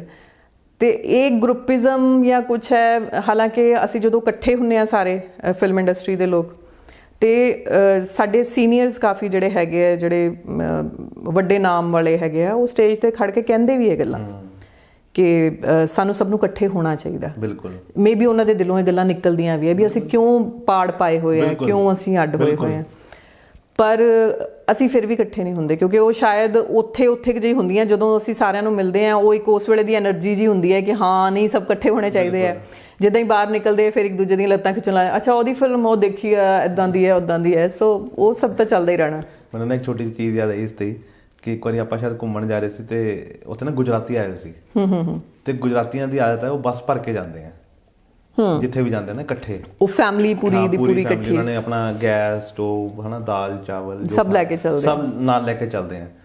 ਤੇ ਮੇਰੇ ਨਾਨਾ ਜੀ ਸੀਗੇ, ਕਹਿੰਦੇ ਇੱਕ ਆਪਾਂ ਪੰਜਾਬੀ ਆ ਨਾ ਕਿ ਮੇਰੇ ਭਰਾ ਨੂੰ ਨਹੀਂ ਪਤਾ ਕਿ ਇਸ ਵੇਲੇ ਮੈਂ ਕਿੱਥੇ ਚੱਲਿਆ, ਤੇ ਪੂਰੀ ਦੀ ਪੂਰੀ ਬੱਸ ਲੈ ਕੇ ਚੱਲੇ ਆ। ਤੇ ਉਹੀ ਚੀਜ਼ ਹੈ ਕਿ ਅਸੀਂ, ਮੈਨੂੰ ਲੱਗਦਾ ਕਿ ਆਪਣਾ ਪਰਸਨਲ ਲਾਈਫ 'ਚ ਆਪਾਂ ਇੱਦਾਂ ਦੇ ਆ, ਤੇ ਅੱਗੇ ਤੱਕ ਕੀ ਆਪਾਂ ਕਰਾਂਗੇ। ਹਾਂ, ਮਤਲਬ ਇਹ ਗੱਲ ਸੱਚੀ ਹੈ ਕਿ ਗਿਣਤੀ ਦੇ ਅਸੀਂ ਜੇ ਮੈਂ ਇੰਡਸਟਰੀ ਦੇ ਵਿੱਚ ਅਸੀਂ ਗਿਣਤੀ ਦੇ ਕਰੀਏ, ਤੇ ਮੇਰੇ ਖਿਆਲ ਐਕਟਰਸ ਵਧੀਆ ਆਪਾਂ ਜੇ ਗਿਣਨੇ ਹੋਣ ਤਾਂ 50-55 ਨਾਂ ਹੈਗੇ ਆ ਟੋਟਲ, ਅਸੀਂ ਹੀਰੋ ਹੀਰੋਇਨ ਨੂੰ ਛੱਡ ਦਈਏ ਤਾਂ। ਤੇ ਉਹ ਜਿਹੜੇ 50 ਲੋਕ ਹੈਗੇ ਆ, ਅਸੀਂ ਉਹ ਵੀ ਇਕੱਠੇ ਨਹੀਂ ਹੈਗੇ। ਬਿਲਕੁਲ। ਹਾਂ, ਜਦੋਂ ਅਸੀਂ ਮਿਲਦੇ ਹਾਂ ਇੱਕ ਦੂਸਰੇ ਨੂੰ ਬਹੁਤ ਵਧੀਆ ਤਰੀਕੇ ਨਾਲ ਮਿਲਦੇ ਆ ਸਾਰੇ, ਬਟ ਇੱਕ ਉਹ ਹੁੰਦਾ ਨਾ ਕਿ ਮੈਨੂੰ ਇਹ ਨਹੀਂ ਸਮਝ ਆਉਂਦਾ ਹੁੰਦਾ ਕਿ ਜਿਹੜਾ ਕੰਮ ਰੁਪਿੰਦਰ ਰੂਪੀ ਦੀਦੀ ਨੇ ਕਰਨਾ ਉਹ ਮੈਂ ਨਹੀਂ ਕਰ ਸਕਣਾ। ਬਿਲਕੁਲ। ਉਹਦੇ ਲਈ ਉਹਨਾਂ ਨੂੰ ਹੀ ਅਪਰੋਚ ਹੋਊਗਾ ਕਿ ਵੀ ਇਹਨਾਂ ਦੇ ਕਰੈਕਟਰ ਨੂੰ, ਇਹਨਾਂ ਦੇ ਫੇਸ ਨੂੰ ਜਾਂ ਇਹਨਾਂ ਦੀ ਲੁੱਕ ਨੂੰ ਇਹ ਸੂਟ ਕਰਦਾ। ਜਿਹੜਾ ਮੈਨੂੰ ਮਿਲਣਾ ਉਹ ਮੈਨੂੰ ਮਿਲਣਾ। ਫਿਰ ਅਸੀਂ ਇੱਕ ਦੂਸਰੇ ਨੂੰ ਇਹ ਵੀ ਨਹੀਂ ਕਰਦੇ ਹੈਗੇ ਵੀ ਜੇ ਸਾਨੂੰ ਪ੍ਰੋਡਿਊਸਰ ਜਾਂ ਕੋਈ ਪ੍ਰੋਡਕਸ਼ਨ ਵਾਲਾ ਕਹਿੰਦਾ ਜਾਂ ਕਾਸਟਿੰਗ ਵਾਲੇ ਕਹਿੰਦੇ ਕਿ ਅੱਛਾ ਜੀ ਮੈਮ ਫਿਰ ਤੁਸੀਂ ਕੋਈ ਹੋਰ ਦੱਸ ਦਿਓ ਸਾਨੂੰ, ਅਸੀਂ ਉਹਨਾਂ ਕੁ ਵੀ ਨਹੀਂ ਕਰਦੇ। ਬਿਲਕੁਲ। ਕਿ ਵੀ ਮਤਲਬ ਕਿ ਮੈਂ ਜਿੱਦਾਂ ਮੈਨੂੰ ਹੁੰਦਾ ਕਿ ਅਗਰ ਬਾਈ ਚਾਂਸ ਅੱਛਾ ਕਹਿਣਗੇ ਅੱਛਾ ਫਲਾਣੇ ਕਰੈਕਟਰ ਵਾਸਤੇ ਨਾ ਸਾਨੂੰ ਚਾਹੀਦੇ ਸੀਗੇ, ਤੇ ਮੇਰੀ ਇਹ ਆਦਤ ਨਹੀਂ ਹੈ ਵੀ ਮੈਨੂੰ ਲੈ ਲਓ। ਓਬਵੀਅਸਲੀ ਉਹਨਾਂ ਨੇ ਮੈਨੂੰ ਅਪਰੋਚ ਹੀ ਨਹੀਂ ਕੀਤਾ, ਉਹਨਾਂ ਨੇ ਮੈਨੂੰ ਇਦਾਂ ਅਪਰੋਚ ਕੀਤਾ ਹੈ ਕਿ ਵੀ ਸਾਨੂੰ ਐਕਟਰ ਦੱਸ ਦਿਓ ਜਾਂ ਕੁਛ, ਹੈ ਨਾ। ਤੇ ਮੈਂ ਉਹਨਾਂ ਨੂੰ ਦੱਸ ਦੂੰਗੀ 2-4 ਜਣਿਆਂ ਦੇ, ਮੈਂ ਫੋਟੋਗ੍ਰਾਫਸ ਵੀ, ਫੋਨ ਹੈਗੇ ਆ ਮੈਂ ਨੰਬਰ ਮੇਰੇ ਕੋਲੇ, ਮੈਂ ਉਹ ਦੇ ਦੂੰਗੀ। ਤੇ ਬਟ ਬਹੁਤ ਸਾਰੇ ਇੱਦਾਂ ਦੇ ਐਕਟਰ ਹੈਗੇ ਜਿਨ੍ਹਾਂ ਨੂੰ ਲੱਗਦਾ ਕਿ ਸ਼ਾਇਦ ਮੈਂ ਉਹਨੂੰ ਕਰਕੇ ਤੇ ਮੈਂ ਤਾਂ ਆਪਣਾ ਪੱਤਾ ਸਾਫ਼ ਕਰ ਰਿਹਾ, ਉਹਦੇ ਨਾਲੋਂ ਬੈਟਰ ਹੈ ਨਾ ਹੀ ਦੱਸੋ। ਬਿਲਕੁਲ ਕਿ ਨਹੀਂ ਜੀ ਨਹੀਂ। ਹਾਂ, ਹਾਲਾਂਕਿ ਐਕਟਰ ਨੂੰ ਮਤਲਬ ਮੈਂ ਪਹਿਲਾਂ ਕਹਿੰਦੀ ਹੁੰਦੀ ਸੀ ਐਕਟਰ ਨੂੰ ਕੰਮ ਨਹੀਂ ਦਵਾ ਸਕਦਾ, ਬਟ ਮੈਂ ਦੇਖਿਆ ਕਿ ਜਿੰਨਾ ਅਸੀਂ ਆਪਸ 'ਚ ਇਕੱਠੇ ਰਵਾਂਗੇ ਅਸੀਂ ਇੱਕ ਦੂਸਰੇ ਨੂੰ ਇਦਾਂ ਹੀ ਕੰਮ ਦਵਾ ਸਕਦੇ ਹਾਂ। ਬਿਲਕੁਲ। ਔਰ ਇਹ ਮੈਂ ਸੋਚੋ ਕਿ ਹਰ ਰੋਲ ਮੈਂ ਕਰ ਸਕਦਾ, ਨਹੀਂ, ਹੋ ਵੀ ਨਹੀਂ ਸਕਦਾ। ਤੁਹਾਡੀ ਲੁੱਕ ਦੇ ਹਿਸਾਬ ਨਾਲ ਹੋ ਸਕਦਾ ਉਹ ਰੋਲ ਸੂਟ ਹੀ ਨਾ ਕਰੇ ਤੁਹਾਨੂੰ। ਥੀਏਟਰ ਇਜ਼ ਡਿਫਰੈਂਟ ਜਨਰ ਨਾ, ਤੇ ਅਸੀਂ ਉਹਨੂੰ ਫਿਲਮਾਂ ਦੇ ਨਾਲ ਨਹੀਂ ਜੋੜ ਸਕਦੇ। ਉੱਥੇ ਤਾਂ ਸਾਨੂੰ ਯੰਗ ਨੂੰ ਬੁੜਾ ਬਣਾ ਕੇ ਵੀ ਦਿਖਾਉਣਾ ਪੈਂਦਾ, ਭਾਵੇਂ ਉਹ 20 ਸਾਲਾਂ ਦਾ ਹੋਵੇ, ਉਹ 40 ਸਾਲਾਂ ਦਾ ਬਣ ਜਾਂਦਾ। ਪਰ ਟੀਵੀ ਜਾਂ ਸਿਨੇਮਾ ਹੋ ਗਿਆ, ਕੈਮਰਾ ਇਹੋ ਜਿਹੀ ਚੀਜ਼ ਹੈਗੀ ਹੈ ਜਿਹੜੀ ਕਿ ਤੁਹਾਡੇ ਛੋਟੀਆਂ ਪੁਆਇੰਟਸ ਉਸੇ ਵੇਲੇ ਨੋਟ ਕਰ ਲੈਂਦਾ, ਤੇ ਉਹ ਤਾਂ ਫਿਰ ਜਿਹਨੇ ਕਰਨਾ ਉਸੇ ਨੇ ਕਰਨਾ ਰੋਲ, ਕੋਈ ਹੋਰ ਨਹੀਂ ਕਰ ਸਕਦਾ। ਇਹ ਮੈਂ ਨਾਮ ਭੁੱਲ ਗਿਆ, ਇੱਕ ਮੈਂ ਇੰਟਰਵਿਊ ਦੇਖ ਰਿਹਾ ਸੀ ਬਾਲੀਵੁੱਡ ਦੇ ਸੀਨੀਅਰ ਬਜ਼ੁਰਗ ਐਕਟਰ ਨੇ, ਤੇ ਉਹ ਕਹਿੰਦੇ ਮੈਂ ਮਾਂ ਦੇ ਰੋਲ ਦੇ ਲਈ ਗਈ ਤੇ ਮੈਂ ਆਡੀਸ਼ਨ ਦਿੱਤਾ, ਤੇ ਡਾਇਰੈਕਟਰ ਨੂੰ ਪਸੰਦ ਆ ਗਿਆ, ਸਭ ਨੂੰ ਪਸੰਦ ਆ ਗਿਆ, ਉੱਥੇ आर्ट डायरेक्टर भी बैठे थे, उन्हें भी पसंद आ गया सबनों की, ठीक है परफेक्ट है, लेकिन कहते हैं हम आपको बताएंगे। तो कह रहा उसका मेरे को पता लगा कि उन्होंने 100-200 और लोगों के ऑडिशन लिए हैं। तो फिर उन्होंने ऑडिशन करने के बाद फिर मेरे को फ़ोन किया कि मैडम चाहिए तो आप जैसा। तो कह रही फिर प्रॉब्लम क्या है? कह रही लेकिन ना हमारा जो करैक्टर ना वो बहुत फुर्तीला है और आप ना बहुत मोटे हो, लेकिन चाहिए हमें आपकी जैसी एक्टिंग। तो कह रही फिर मेरी ऐसी एक्टिंग चाहिए तो फिर तो मैं ही हूँ, हाँ ना? पतली तो हो नहीं सकती और इतनी जल्दी तो होंगी भी नहीं, ठीक है ना? तो ऐसे ही लेना पड़ेगा। और तुम्हें किसने कहा कि मैं फुर्तीली एक्टिंग नहीं कर सकती? तुम अपने मन में खुद ही ख्याल बना रहे हो, तो वही चीज़ है ना। हाँ ਉਹ ਨਾ ਅਸਲ 'ਚ ਇੱਕ ਚੀਜ਼ ਇਹ ਵੀ ਹੈਗੀ ਹੈ, ਤੁਸੀਂ ਇੱਕ ਵਾਰੀ ਜਦੋਂ ਇੱਕ ਰੋਲ ਕਰ ਲੈਂਦੇ ਹੋ ਨਾ, ਬਹੁਤ ਸਾਰੀ ਜਗ੍ਹਾ ਤੇ ਉਹ ਟਾਈਪ ਕਾਸਟ ਹੋ ਜਾਂਦੇ ਹੋ। ਤੁਸੀਂ ਪਹਿਲਾਂ ਹੀ ਸੋਚਦੇ ਆ ਅੱਛਾ ਇਹ ਯਾਰ ਮਾਂ ਵਾਸਤੇ ਹੀ ਠੀਕ ਹੈ ਇਹ, ਇਸ ਤੋਂ ਇਲਾਵਾ ਹੋਰ ਕੋਈ ਕਰੈਕਟਰ ਨਹੀਂ ਕਰ ਸਕਦੇ, ਜਦ ਕਿ ਉਹ ਐਕਟਰ ਅਦਰਵਾਈਜ਼ ਉਹ ਕਿੰਨਾ ਕਮਾਲ ਦਾ ਹੋ ਸਕਦਾ ਹੈ। ਮੇਰੇ ਸਾਹਮਣੇ ਬਹੁਤ ਸਾਰੇ ਮੇਰੇ ਫਰੈਂਡਸ ਹੈਗੇ ਆ ਜਿਹੜੇ ਕਿ ਇੰਨੇ ਅੱਛੇ ਐਕਟਰ ਹੈ, ਉਹਨਾਂ ਨੂੰ ਤੁਸੀਂ ਇੱਕ ਜਨਰ 'ਚ ਬੰਨਤਾ ਵੀ ਤੁਸੀਂ ਆਹੀ ਕਰ ਸਕਦੇ ਹੋ, ਐਂਡ ਫਿਰ ਉਹਨਾਂ ਨੂੰ ਇਹ ਹੁੰਦਾ ਕਿ ਚੱਲ ਯਾਰ ਮੈਨੂੰ ਕੰਮ ਤਾਂ ਮਿਲ ਰਿਹਾ। ਅੱਛਾ ਹੁਣ ਜਿੰਨਾ ਵਧੀਆ ਮੈਂ ਮਤਲਬ ਨਾਮ ਲੈ ਕੇ ਕਹਿੰਦੀ ਹਾਂ ਕਿ ਜਿੰਨਾ ਵਧੀਆ ਗੁਰਪ੍ਰੀਤ ਘੁੱਗੀ ਐਕਟਰ ਅੱਛਾ ਹੈ, ਕਰਮਜੀਤ ਅਨਮੋਲ ਅੱਛਾ ਐਕਟਰ ਹੈ। ਚਲੋ ਘੁੱਗੀ ਭਾਜੀ ਨੇ ਤਾਂ ਫਿਰ ਵੀ ਮੈਨੂੰ ਲੱਗਦਾ ਹੈ ਕੁਛ ਅੱਛੇ ਕਰੈਕਟਰਸ ਕੀਤੇ ਹੈ, ਇਮੋਸ਼ਨਲ ਐਂਡ ਵਧੀਆ। ਅਰਦਾਸ ਦੇ ਵਿੱਚ ਵੀ ਹੈ, 2-3 ਹੋਰ ਅੱਛੀਆਂ ਫਿਲਮਸ ਹੈਗੀਆਂ ਜਿਹੜੀਆਂ ਉਹਨਾਂ ਨੇ ਕੀਤੀਆਂ, ਐਂਡ ਉਹ ਮੈਂ ਕਹਿੰਦੀ ਹੁੰਦੀ ਹਾਂ ਕਿ ਉਹਨਾਂ ਦੇ ਬੈਸਟ ਕੰਮ ਹੈ। ਹਾਂ ਹਲੇ ਹੋਰ ਵੀ ਬਹੁਤ ਕਰਨੇ ਹੈ, ਬਟ ਉਹ ਉਹਨਾਂ ਦੇ ਬੈਸਟ ਕੰਮ ਹੈ। ਪਰ ਕਰਮਜੀਤ ਅਨਮੋਲ ਵਰਗਾ ਇੰਨਾ ਕਮਾਲ ਦਾ ਐਕਟਰ, ਉਹਨੂੰ ਜਿੰਨਾ ਵੀ ਦਿੰਦੇ ਆ ਕੰਮ ਜ਼ਿਆਦਾਤਰ ਕਾਮੇਡੀ 50% ਵੀ ਐਕਸਪਲੋਰ ਨਹੀਂ ਹੈ। ਮੈਨੂੰ ਲੱਗਦਾ ਕਿ ਕਰਮਜੀਤ ਅਨਮੋਲ ਨਹੀਂ ਹੈ ਆਪਣੀ ਐਕਟਿੰਗ 'ਚ ਬਿਲਕੁਲ। And same with Rana Ranbir. ਹਾਂ ਰਣਬੀਰ ਰਾਣੇ ਦਾ ਜਿੰਨਾ ਕੰਮ ਅਸੀਂ ਥੀਏਟਰ 'ਚ ਇੱਕ ਦੂਸਰੇ ਦੇ ਆਲਮੋਸਟ ਸਮਕਾਲੀ ਹੈਗੇ ਆ, ਮਤਲਬ ਮੇਰੇ ਤੋਂ ਸੀਨੀਅਰ ਹੈਗੇ ਆ ਉਹ ਤਾਂ, ਤੇ ਉਹਨਾਂ ਨੇ ਜਿੰਨਾ ਵਧੀਆ ਕੰਮ ਕੀਤਾ ਹੋਇਆ ਕਿੰਨਾ। ਐਂਡ ਦੇਰ ਆਰ ਅਦਰ ਐਕਟਰਸ, ਚਲੋ ਇਹ ਤਾਂ ਹਲੇ ਫਿਰ ਵੀ ਮੈਂ ਕਹਿ ਦਿੰਦੀ ਹਾਂ ਨਾਮ ਇਹਨਾਂ ਦੇ ਹੈਗੇ ਆ ਜਿਨ੍ਹਾਂ ਨੂੰ ਪਛਾਣਦੇ ਆ ਲੋਕੀ। ਬਹੁਤ ਸਾਰੇ ਇੱਦਾਂ ਦੇ ਜਿਨ੍ਹਾਂ ਨੂੰ ਪਛਾਣਦੇ ਨਹੀਂ ਹੈ, ਹਾਲਾਂਕਿ ਕੰਮ ਉਹ ਵੀ ਕਰ ਰਹੇ ਆ ਵਧੀਆ। ਲੱਖਾ ਲੈਰੀ ਇਜ਼ ਦੇਅਰ, ਸੰਜੂ ਸੋਲੰਕੀ ਹੈਗਾ ਆ, ਫੀਮੇਲਸ ਦੇ ਵਿੱਚ ਇੰਨੀਆਂ ਅੱਛੀਆਂ ਐਕਟਰਸਿਸ ਬੈਠੀਆਂ ਹੋਈਆਂ। ਅੰਮ੍ਰਿਤਸਰ ਹੈ, ਜਲੰਧਰ ਹੈ, ਪਟਿਆਲੇ, ਇੱਥੇ ਚੰਡੀਗੜ੍ਹ 'ਚ ਬੈਠੀਆਂ। ਕੁਲ ਸਿੱਧੂ, ਮਤਲਬ ਮੈਂ ਕਈ ਵਾਰੀ ਹੈਰਾਨ ਹੁੰਦੀ ਹਾਂ ਕਿ ਜਿੱਦਾਂ ਮਤਲਬ ਕੁਲ ਸਿੱਧੂ ਇੰਨੀ ਅੱਛੀ ਐਕਟਰੈਸ ਹੈ। ਜਦੋਂ ਉਹਦੀ ਪਹਿਲੀ ਉਦੋਂ ਨਵਤੇਜ ਦੀ ਫਿਲਮ ਸੀਗੀ, ਸ਼ਾਰਟ ਫਿਲਮ, ਉਹਨੂੰ ਸਾਰੇ ਜਾਣੇ ਉਦੋਂ ਕਹਿੰਦੇ ਹੁੰਦੇ ਸੀਗੇ ਤੂੰ ਨਾ ਦੀਪ ਮਨਦੀਪ ਵਰਗੀ ਲੱਗਦੀ ਹੈ। ਤੇ ਉਹ ਬਠਿੰਡੇ ਤੋਂ ਹੈਗੀ, ਮਾਨਸੇ ਮਤਲਬ ਉਸ ਸਾਈਡ ਤੋਂ, ਸਾਡੇ ਮਤਲਬ ਫਰੀਦਕੋਟ ਇਲਾਕੇ ਵਾਲੀ ਸਾਈਡ ਤੋਂ, ਮਾਲਵੇ ਤੋਂ। ਤੇ ਮੈਨੂੰ ਲੱਗਦਾ ਹੁੰਦਾ ਸੀਗਾ ਜਦੋਂ ਮੈਨੂੰ ਉੱਥੇ ਮਿਲੀ, ਅੰਮ੍ਰਿਤਸਰ ਆਈ ਫਿਲਮ ਦੀ ਸਕਰੀਨਿੰਗ ਵਾਸਤੇ, ਬੜੇ ਹੀ ਮਤਲਬ ਭੱਜ ਕੇ ਮਿਲੀ ਤੇ ਮੈਨੂੰ ਮੈਂ ਕਿਹਾ ਹਾਂ, ਕਹਿੰਦੀ ਮੈਨੂੰ ਦੀਦੀ ਸਾਰੇ ਜਾਣੇ ਕਹਿੰਦੇ ਆ ਵੀ ਮੈਂ ਤੁਹਾਡੇ ਵਰਗੀ ਆ। ਤੇ ਮੈਂ ਕਿਹਾ ਨਹੀਂ, ਤੂੰ ਸਮਿਤਾ ਪਾਟਿਲ ਵਰਗੀ ਆ, ਵੀ ਤੇਰੀ ਸ਼ਕਲ ਤੇਰੀ ਐਕਟਿੰਗ ਉਹਨਾਂ ਨਾਲ ਮਿਲਦੀ ਹੈ। ਪਰ ਮੈਨੂੰ ਬੜਾ ਅਫਸੋਸ ਹੁੰਦਾ ਹੈ ਕਿ ਕੁੱਲ ਤੋਂ ਪੰਜਾਬੀ ਸਿਨੇਮਾ ਨੇ ਉਹੋ ਜਿਹਾ ਕੰਮ ਲਿਆ ਹੀ ਨਹੀਂ ਜਿੱਦਾਂ ਦਾ ਉਹਨੂੰ ਉਹ ਡਿਜ਼ਰਵ ਕਰਦੀ। ਬਿਲਕੁਲ।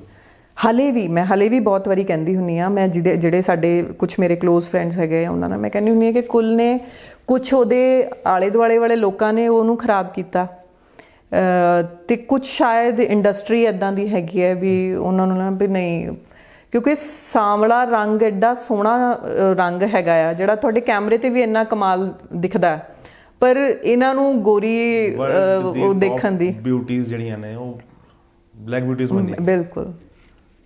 ਜਿੰਨੀ ਤੁਸੀਂ ਐਕਟਰ ਉਠਾ ਲਓ, ਚਿਤਰੰਗ ਦਾ ਦੇਖ ਲਓ ਤੁਸੀਂ, ਕਿੰਨੀ ਬਿਊਟੀਫੁਲ ਹੈ ਨਾ। ਤੁਸੀਂ ਨਹੀਂ, ਬਹੁਤ ਸਾਰੇ ਬਹੁਤ ਸਾਰੇ ਇੱਦਾਂ ਦੇ ਐਕਟਰ ਹੈ ਕਿ ਜਿਹੜੇ ਮਤਲਬ ਉਹਨਾਂ ਦੀ ਖੂਬਸੂਰਤੀ ਤੁਸੀਂ ਇੱਦਾਂ ਨਹੀਂ ਕਹਿ ਸਕਦੇ ਵੀ ਹਾਂ ਚਿੱਟਾ ਰੰਗ ਹੈ, ਚਿੱਟੇ ਰੰਗ ਵਾਲੀਆਂ ਹੁੰਦੀਆਂ ਬਥੇਰੀਆਂ ਪਰ ਉਹ ਸੋਹਣੀਆਂ ਨਹੀਂ ਹੁੰਦੀਆਂ। ਔਰ ਮੈਂ ਕਹਿੰਦਾ ਕਿ ਕੁਲ ਸਿੱਧੂ ਨੂੰ, ਹੁਣ ਮੈਂ ਇੱਕ ਫਿਲਮ ਦੇਖ ਰਿਹਾ ਸੀ ਕੁਲ ਸਿੱਧੂ ਦੀ, ਜਿਹਦੇ ਵਿੱਚ ਉਹ ਮੇਰੇ ਖਿਆਲ ਨਾਲ ਸਰਵੈਂਟ ਦਾ ਰੋਲ ਸੀਗਾ ਸ਼ਾਇਦ, ਛੋਟਾ ਜਿਹਾ ਕਿਸੇ ਫਿਲਮ ਦੇ ਵਿੱਚ ਨਾ, ਬੜਾ ਹੀ ਹਾਂ ਹੈਗਾ, ਲਾਲ ਜਿਹਾ ਸੂਟ ਪਾਇਆ ਸੀ। ਮੈਂ ਧਿਆਨ ਨਾਲ ਦੇਖਿਆ, ਮੈਂ ਕਿਹਾ ਉਹ ਕੁਲ ਸਿੱਧੂ ਇਹ ਰੋਲ ਕਰ ਰਹੀ ਹੈ, ਨਹੀਂ ਇਹ ਚੀਜ਼ ਨਹੀਂ ਡਿਜ਼ਰਵ ਕਰਦੀ ਉਹ। ਪਰ ਉਹ ਫਿਰ ਹੁੰਦਾ ਕਈ ਵਾਰੀ ਸਰਵਾਈਵਲ ਲਈ ਕਹਿ ਲਓ, ਕਈ ਵਾਰੀ ਹੁੰਦਾ ਕਿ ਤੁਹਾਡੇ ਕੁਝ ਦੋਸਤ ਕੰਮ ਕਰ ਰਹੇ ਆ ਜਾਂ ਕੋਈ ਡਾਇਰੈਕਟਰ ਅਸਿਸਟੈਂਟ ਡਾਇਰੈਕਟਰ ਹੈ, ਕੋਈ ਇੱਦਾਂ ਦੇ ਹੈਗੇ ਜਿਹੜੇ ਕਹਿ ਦਿੰਦੇ ਚਲੋ ਠੀਕ ਹੈ ਤੁਸੀਂ ਕਰ ਲਓ ਸਾਡੇ ਨਾਲ ਵੀ, ਪਰ ਪੈਸਾ ਨਹੀਂ ਮਿਲਦਾ। ਬਿਲਕੁਲ। ਸਿਰਫ ਉਹਨਾਂ ਦੀ ਹੈਲਪ ਕਰ ਲਓ ਜਾਂ ਕੁਝ ਕਰ ਲਓ। ਬਿਲਕੁਲ। ਸੋ ਮਤਲਬ ਮੈਨੂੰ ਅਫਸੋਸ ਵੀ ਹੁੰਦਾ ਵੀ ਇੱਦਾਂ ਦੇ ਬਹੁਤ ਸਾਰੇ ਐਕਟਰ ਜਿਹੜੇ ਸਾਡੇ ਹੈਗੇ ਆ ਨਾ ਰੁਲਦੇ ਪਏ ਆ। ਕੁਝ ਮਾਡਲ ਹੈ ਜਿਹੜੇ ਕਿ ਸੋਹਣੇ ਸੁਨੱਖੇ ਹੈ, ਐਕਟਰ ਵੀ ਵਧੀਆ ਹੈ, ਪਰ ਉਹਨਾਂ ਨੂੰ ਵੀ ਕੰਮ ਨਹੀਂ ਮਿਲ ਰਿਹਾ। ਮਤਲਬ ਉਹ ਗਾਣਿਆਂ ਵਾਸਤੇ ਗਾਣਿਆਂ ਜੋਗੇ ਰਹਿ ਗਏ ਆ, ਉਹਨਾਂ ਨੂੰ ਅਦਰਵਾਈਜ਼ ਉਹਨਾਂ ਨੂੰ ਕਹੋ ਕਿ ਇਹ ਹੀਰੋ ਮਟੀਰੀਅਲ ਹਾਲਾਂਕਿ ਹੈਗੇ ਹੈ, ਪਰ ਸਾਡੀ ਇੰਡਸਟਰੀ 'ਚ ਹੁਣ ਕੀ ਪ੍ਰੋਬਲਮ ਆ ਗਈ ਹੈ ਕਿ ਸਿੰਗਰ ਹੈਗੇ ਹੋ, ਤੁਹਾਨੂੰ ਤੇ ਕੰਮ ਮਿਲ ਰਿਹਾ ਕਿ ਤੁਹਾਨੂੰ ਐਕਟਿੰਗ ਵੀ ਆਉਂਦੀ ਹੋਏ। ਹਾਂ, ਬਟ ਜਿਹੜੇ ਐਕਚੁਅਲ ਐਕਟਰ ਹੈਗੇ ਤੁਸੀਂ ਉਹਨਾਂ ਦੇ ਆਡੀਸ਼ਨ ਤੱਕ ਨਹੀਂ ਲੈਂਦੇ ਹੋ, ਤੁਸੀਂ ਕੰਸੀਡਰ ਹੀ ਨਹੀਂ ਕਰਦੇ ਹੋ ਕਿ ਉਹ ਹੀਰੋ ਆ ਸਕਦੇ। ਬਿਲਕੁਲ ਬਿਲਕੁਲ। ਰਾਵੀ ਤੇ ਬਾਨੀ ਬਾਰੇ ਦੱਸੋ ਕੁਝ, ਮਤਲਬ ਕਿ ਤੁਸੀਂ ਨਾਮ ਵੀ ਲਿਖਵਾਇਆ ਉਹਨਾਂ ਦਾ, ਸ਼ਾਇਦ ਟੈਟੂ ਵੀ ਬਣਵਾਇਆ ਹੈ ਨਾ? ਹਾਂਜੀ, ਮੇਰੇ ਸ਼ੋਲਡਰ ਤੇ ਟੈਟੂ ਹੈਗਾ ਉਹਨਾਂ ਦੋਨਾਂ ਦੇ ਨਾਮ ਦਾ, ਐਂਡ ਇਟਸ ਆਲ ਅਬਾਊਟ ਜ਼ਿੰਦਗੀ ਜਿਹੜੀ ਹੈਗੀ ਆ ਉਹ ਚੱਲਦੀ ਰਹਿੰਦੀ ਹੈ, ਬਟ ਮੇਰੀ ਲਾਈਫ ਉਦੋਂ ਹੀ ਚੱਲ ਸਕਦੀ ਹੈ ਜਦੋਂ ਮੇਰੇ ਨਾਲੇ ਦੋਨੋਂ ਜਣੇ ਚੱਲਦੇ। ਮੰਡਲਾ ਤਾਂ ਨਹੀਂ ਹੈ ਬੇਸਿਕਲੀ? ਹਾਂਜੀ, ਉਹ ਹੈ ਨਾ ਕਿ ਜਿਹੜਾ ਉਹਨੂੰ ਅਸੀਂ ਕਹਿ ਦਿੰਦੇ ਹੁੰਦੇ ਆ ਮੰਡਲਾ, ਵੈਸੇ ਉਹਨੂੰ ਕਹਿੰਦੇ ਆ ਉਹ ਕੈਚਰ, ਲਾਈਫ ਕੈਚਰ ਸਮਥਿੰਗ ਕੁਝ ਉਸ ਟਾਈਪ ਦਾ। ਹਾਂ ਕਿ ਪੋਜ਼ਿਟਿਵ ਔਰ ਹਾਂ ਪੋਜ਼ਿਟਿਵ ਹੈ, ਤੇ ਨਾਲ ਬਰਡਸ ਬਣੇ ਹੋਏ ਆ ਕਿ ਲਾਈਫ ਇਦਾਂ ਹੀ ਚੱਲਦੀ ਰਹਿੰਦੀ ਹੈ ਹਨਾ। So catching dreams, dream catcher. ਹਾਂ, ਤੋ ਉਹ ਸਾਰਾ ਹੀ ਹੈ ਵੀ catching dreams with my daughters, dream of life. ਤੇ ਵੱਡੀ ਕੌਣ ਹੈ? ਰਾਵੀ ਹੈ? ਰਾਵੀ ਵੱਡੀ ਹੈ, she is in Europe now. ਤੇ ਆਈ ਥਿੰਕ ਤੁਸੀਂ ਰੱਖਿਆ ਦੋਨਾਂ ਦੇ? ਹਾਂ, ਦੋਨਾਂ ਦੇ ਨਾਮ। ਤੇ ਰਾਵੀ ਕਿਉਂ?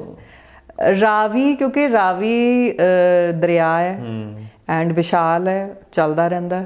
ਸੋ ਮੇਰੇ ਲਈ ਮੇਰਾ ਪਹਿਲਾ ਬੱਚਾ ਸੀਗਾ, ਸੋ ਆਈ ਵਾਂਟਡ ਦਿਸ ਨੇਮ ਕਿ ਰਾਵੀ, ਇਹ ਮਤਲਬ ਉਹਦੇ ਪੈਦਾ ਹੋਣ ਤੋਂ ਪਹਿਲਾਂ ਤੋਂ ਹੀ ਡਿਸਾਈਡਡ ਸੀਗਾ ਕਿ ਰਾਵੀ ਰੱਖਣਾ।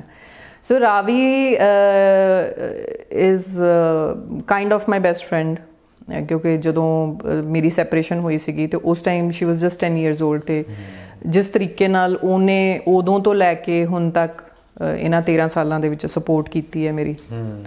ਤੇ ਨਾਓ ਸ਼ੀ ਇਜ਼ ਮੈਚਿਓਰ ਐਨਫ, ਉਹਦੇ ਆਪਣੇ ਡਿਸੀਜਨਸ ਹੈ, ਉਹਦੀ ਆਪਣੀ ਲਾਈਫ ਚੱਲ ਰਹੀ ਹੈ ਜਾਂ ਕਿੱਦਾਂ, ਬਟ ਜਦੋਂ ਵੀ ਸਾਡੀ ਗੱਲ ਹੁੰਦੀ ਹੈ ਕਿ ਮੈਂ ਉਹ ਹਮੇਸ਼ਾ ਇੱਦਾਂ ਹੀ ਹੁੰਦੀ ਹੈ ਐਜ਼ ਐਨ ਫਰੈਂਡ, ਕਿ ਅਸੀਂ ਸਾਡਾ ਐਡਾ ਬੌਂਡ ਹੈਗਾ। And she is very creative, both are creative actually। ਨਹੀਂ, ਬਾਣੀ ਦਾ ਸ਼ਾਇਦ ਪੇਂਟਿੰਗ, ਬਾਣੀ ਦੀਆਂ ਬਹੁਤ ਅੱਛੀਆਂ ਪੇਂਟਿੰਗਸ ਹੈਗੀਆਂ ਆ, ਉਹ ਪੇਂਟ ਕਰਦੀ ਹੈ। ਐਂਡ ਉਹ ਯੈਸਟਰਡੇ ਉਹਨੇ ਇੱਕ ਬੁੱਕ ਲਿਖ ਰਹੀ ਸੀਗੀ, ਲਾਈਕ ਬੁੱਕ ਇਨ ਦਾ ਸੈਂਸ ਕਿ ਪੋਇਟਰੀ, ਉਹਦੇ ਥਾਟਸ ਐਂਡ ਉਹ ਸਾਰਾ ਕੁਛ, ਐਂਡ ਉਹ ਜ਼ਿਆਦਾ ਇੰਗਲਿਸ਼ 'ਚ ਲਿਖਦੀ ਹੈ, ਉਹ ਸਾਡਾ ਅੰਗਰੇਜ਼ ਬੱਚਾ ਹੈ। ਨਹੀਂ ਠੀਕ ਹੈ, ਹਾਂ, ਕ੍ਰੀਏਟੀਵਿਟੀ ਦੀ ਕੋਈ ਲੈਂਗੁਏਜ ਨਹੀਂ ਹੈ। ਉਹ ਕੱਲ ਹੀ ਹਲੇ ਉਹ ਪ੍ਰਿੰਟ ਆਊਟ ਕੱਢ ਕੇ ਲੈ ਕੇ ਆਈ ਸੀ, ਐਂਡ ਰਾਤ ਨੂੰ ਮੈਨੂੰ ਦਿਖਾ ਰਹੀ ਕਿ ਮਾਮਾ ਸੀ ਮੈਂ ਬੁੱਕ ਵਾਸਤੇ ਮੈਂ ਇੰਨਾ ਕੀਤਾ। ਤੇ ਹੁਣ ਆਈ ਹੋਪ ਕਿ ਮੈਂ ਉਹਦੀ ਐਟਲੀਸਟ ਇਹ ਪਬਲਿਸ਼ ਕਰਾ ਦਾਂ ਇਸ ਸਾਲ ਦੇ ਅੰਦਰ। ਤੇ ਪੇਂਟਿੰਗਸ ਬਹੁਤ ਜ਼ਿਆਦਾ ਸੋਹਣੀਆਂ ਕਰਦੀ ਹੈ, ਮਤਲਬ ਉਹ ਤਾਂ ਆਪਣੇ ਪੂਰੇ ਰੂਮ ਦੇ ਵਿੱਚ ਉਹਨੇ ਜੋ ਕੀਤਾ ਹੋਇਆ ਉਹ ਸਾਰਾ ਉਹਦਾ ਕ੍ਰੀਏਟ ਕੀਤਾ ਹੈ। ਸਾਡੇ ਲਿਵਿੰਗ ਰੂਮ ਦੇ ਵਿੱਚ ਵੀ ਉਹਦੀਆਂ ਪੇਂਟਿੰਗਸ ਲੱਗੀਆਂ। ਐਂਡ ਅੱਜ ਵੀ ਮੈਂ ਉਹਨੂੰ ਕਹਿ ਰਹੀ ਸੀਗੀ, ਮੈਂ ਕਿਹਾ ਤੁਸੀਂ ਨਾਲ ਚੱਲਣਾ ਚਾਹੁੰਦੇ ਹੋ? ਕਹਿੰਦੀ ਵਾਈ? ਮੈਂ ਕਿਹਾ ਬਿਕੋਜ਼ IMDb ਦੇ ਵਿੱਚ ਸਿਰਫ ਰਾਵੀ ਦਾ ਨਾਮ ਹੈਗਾ, ਤੇਰਾ ਹੈ ਨਹੀਂ, so you will be like considered now. ਬਿਲਕੁਲ। ਸੋ ਕਹਿੰਦੀ no I don't want to. So ਉਹ ਹੈਗਾ ਹੈ ਕਿ ਉਹ ਥੋੜੀ ਸ਼ਾਏ ਹੈ, ਮਤਲਬ ਕਿ ਪਬਲਿਕ ਫਿਗਰ ਵਾਂਗੂ ਐ ਨਹੀਂ ਹੈ ਉਹਨੂੰ ਵੀ ਹਾਂ ਮਮਾ ਅਗਰ ਇੱਥੇ ਜਾ ਰਹੇ ਉੱਥੇ ਜਾ ਰਹੇ ਤਾਂ ਮੈਂ ਵੀ ਨਾਲ ਜਾਣਾ, ਉਹਨੂੰ ਇੱਦਾਂ ਦਾ ਨਹੀਂ ਹੈਗਾ।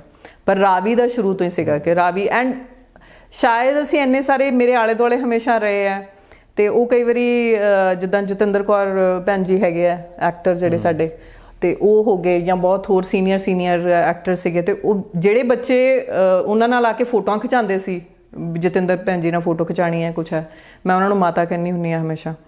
ਤੇ ਉਹ ਰਾਵੀ ਜਾਂ ਕੁਛ ਹੁਣ ਕਹਿੰਦੇ ਸੀ ਤੂੰ ਫੋਟੋ ਹੀ ਨਹੀਂ ਖਿਚਾ ਰਹੀ, ਕਹਿੰਦੇ ਮੇਰੇ ਨਾਲ ਤਾਂ ਮਤਲਬ ਸਾਰਾ ਦਿਨ ਤਾਂ ਮੈਂ ਮੇਰੇ ਲਈ ਇਹਨਾਂ ਦਾ ਇਹ ਹੈਗਾ ਕਿ ਦੇ ਆਰ ਮਾਈ ਫੈਮਿਲੀ, ਬਿਲਕੁਲ ਹੈ ਨਾ। ਤੇ ਮੈਂ ਇਹਨਾਂ ਨਾਲ ਫੋਟੋਜ਼ ਦੀ ਨਹੀਂ ਹੈ, ਮੇਰੇ ਲਈ ਆਪਣੇ ਜਿਹੜੇ ਅੰਦਰ ਦੇ ਉਹ ਹੈਗੇ ਆ ਫੀਲਿੰਗਸ ਹੈਗੀਆਂ, ਮੇਰੀਆਂ ਯਾਦਾਂ ਉਹ ਇਨਫ ਹੈ ਮੇਰੇ ਲਈ। ਬਿਲਕੁਲ। ਤੇ ਮੇਬੀ ਉਹ ਅਸੀਂ ਅੱਜ ਤੱਕ ਕਦੇ ਮੇਰੇ ਖਿਆਲ ਨਾਲ ਮੈਂ ਕਦੇ ਇਦਾਂ ਫੋਟੋਆਂ ਖਿਚਾਈਆਂ ਕਿਸੇ ਨਾਲ ਵੀ, ਕਿਉਂਕਿ ਜਿਨ੍ਹਾਂ ਨਾਲ ਮੇਰਾ ਹੈਗਾ ਉਹਨਾਂ ਨਾਲ ਹੈਗਾ ਹੀ ਹੈ, ਉਹ ਮੈਨੂੰ ਕਿਸੇ ਹੋਰ ਨੂੰ ਦਿਖਾਉਣ ਦੀ ਜ਼ਰੂਰਤ ਦਿਖਾ ਕੇ ਵੀ ਕੋਈ ਵੱਧ ਨਹੀਂ ਜਾਊਗਾ। ਹਾਂ, ਕੋਈ ਸ਼ਾਹਰੁਖ ਖਾਨ ਨਾਲ DP ਲਗਾ ਕੇ ਉਹ ਨਹੀਂ ਹੋ ਜਾਊਗਾ ਕਿ ਉਹ ਭਾਵੇਂ ਸ਼ਾਹਰੁਖ ਖਾਨ ਤੁਹਾਨੂੰ ਉਦਾਂ ਹੀ ਨਾ ਜਾਣਦਾ ਹੋਵੇ, ਉਹਦਾ ਕੀ ਫਾਇਦਾ। ਉਹ ਤਾਂ ਹੈ ਹੀ, ਫੋਟੋ ਲਾਤੀ ਸ਼ਾਹਰੁਖ ਖਾਨ ਜਾਣਦਾ ਨਹੀਂ ਹੈਗਾ, ਸੋ ਉਹਦਾ ਕੀ ਫਾਇਦਾ। ਬਿਲਕੁਲ। But both are sweet kids, ਜਿਹੜੇ ਕਿ ਮੇਰੇ ਲਈ ਮੈਂ ਕਹਿੰਦੀ ਹੁੰਦੀ ਹਾਂ ਕਿ ਰਾਈਟ ਲੈਫਟ ਹੈ।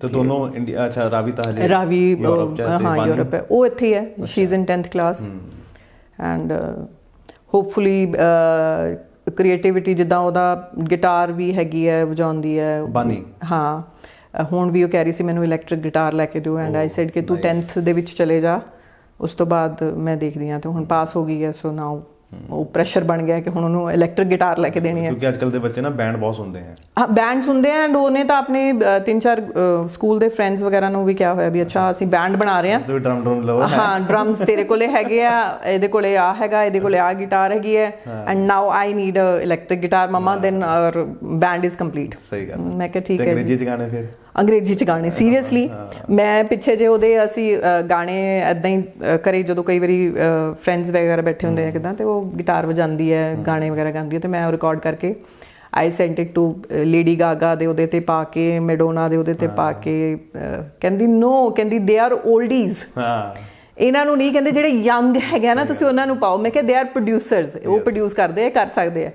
ਤੇ ਕਹਿੰਦੇ ਨਹੀਂ ਤੁਸੀਂ ਰਹਿਣ ਦਿਓ, ਮੇਰਾ ਨਹੀਂ ਮੂਡ ਹੈਗਾ, ਮੈਂ ਆਪਣੇ ਦਿਲ ਨਾਲ ਜਿਹੜਾ ਮੇਰਾ ਹੋਊਗਾ ਮੈਂ ਕਰੂੰਗੀ। I don't have any career right now, I am not even thinking about it, ਪਰ ਜਦੋਂ ਕੁਝ ਹੋਊਗਾ ਫਿਰ ਮੈਂ ਕਰੂੰਗੀ। ਤੁਹਾਡਾ ਕੋਈ ਗਾਣਾ ਉਹਨੇ ਗਿਟਾਰ ਤੇ ਗਵਾਇਆ ਤੁਹਾਡੇ ਤੋਂ? ਨਾ, ਬਿਲਕੁਲ ਵੀ ਨਹੀਂ। ਮੈਨੂੰ ਤਾਂ ਕਹਿੰਦੀ ਦੇਸੀ ਗਾਣੇ ਗਾਣੇ ਤੁਸੀਂ, ਪੰਜਾਬੀ ਗਾਣੇ ਗਾਣੇ ਹੋ, ਐਂਡ ਕਹਿੰਦੀ ਗਿਟਾਰ ਦੇ ਉੱਤੇ ਪੰਜਾਬੀ ਗਾਣੇ, ਨੋ ਯੈਕ। ਤੁਹਾਡਾ ਫੇਵਰਿਟ Song ਕਿਹੜਾ ਹੈ? ਮੇਰੇ ਕਾਫੀ ਹੈਗੇ ਆ, ਮੈਨੂੰ ਸੁਰਜੀਤ ਪਾਤਰ ਦੇ ਗੀਤ ਬਹੁਤ ਅੱਛੇ ਲੱਗਦੇ ਆ, ਉਹਨਾਂ ਦੇ ਜਿਹੜੇ ਹੈਗੇ ਆ, ਜਿੱਦਾਂ ਉਹਨਾਂ ਦਾ ਹੈਗਾ ਸੀਗਾ ਇੱਕ ਮੇਰੀ ਖੁਦਕੁਸ਼ੀ ਦੇ ਰਾਹ ਵਿੱਚ ਲੱਖਾਂ ਹੀ ਅੜਚਣਾਂ ਨੇ, 2 ਲਾਈਨਾਂ ਹੋ ਜਾਣ। ਉਹ ਇੱਦਾਂ ਸੀਗਾ, ਮੇਰੀ ਖੁਦਕੁਸ਼ੀ ਦੇ ਰਾਹ ਵਿੱਚ ਲੱਖਾਂ ਹੀ ਅੜਚਣਾਂ ਨੇ, ਲੱਖਾਂ ਹੀ ਅੜਚਣਾਂ ਨੇ, ਮੇਰੀ ਖੁਦਕੁਸ਼ੀ ਦੇ ਰਾਹ ਵਿੱਚ ਲੱਖਾਂ ਹੀ ਅੜਚਣਾਂ ਨੇ, ਲੱਖਾਂ ਹੀ ਅੜਚਣਾਂ ਨੇ।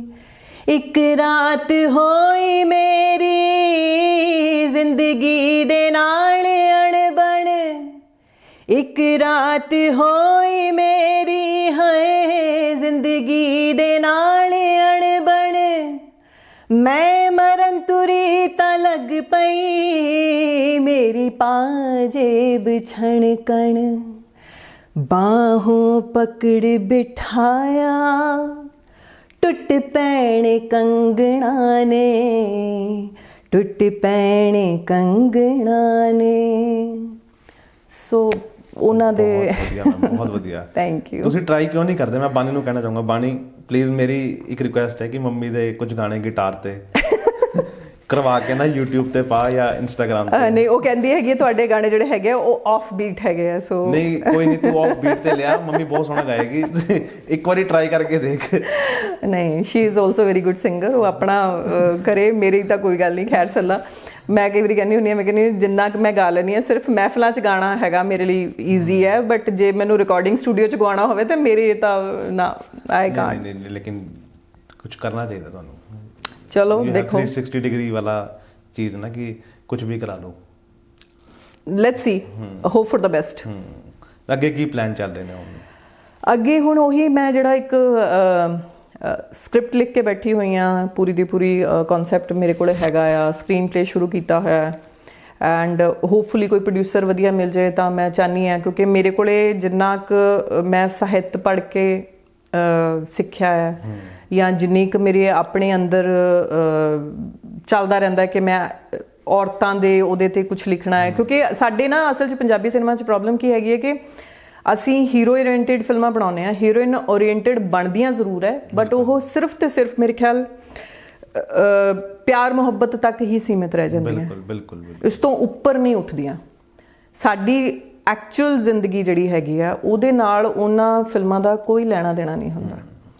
ਯੰਗਸਟਰ ਪਿਆਰ ਕਰ ਸਕਦੇ ਆ, ਸ਼ਾਇਦ ਉਹਨਾਂ ਕਰਕੇ ਫਿਲਮ ਬਣਾ ਲੈਂਦੇ ਆ, ਬਟ ਜਿਹੜੀ ਸਾਡੀ ਨਿੱਜੀ ਐਕਸਪੀਰੀਅੰਸਿਸ ਹੁੰਦੇ ਆ, ਜਿਹੜੇ ਸਾਡੇ ਆਲੇ ਦੁਆਲੇ ਜੋ ਚੀਜ਼ਾਂ ਵਾਪਰ ਰਹੀਆਂ ਹੁੰਦੀਆਂ, ਉਹਨਾਂ ਦੇ ਹਿਸਾਬ ਨਾਲ ਕੋਈ ਕਹਾਣੀ ਨਹੀਂ ਹੈ ਕਿਸੇ ਕੋਲੇ, ਕੋਈ ਕੰਮ ਨਹੀਂ ਕਰ ਰਿਹਾ।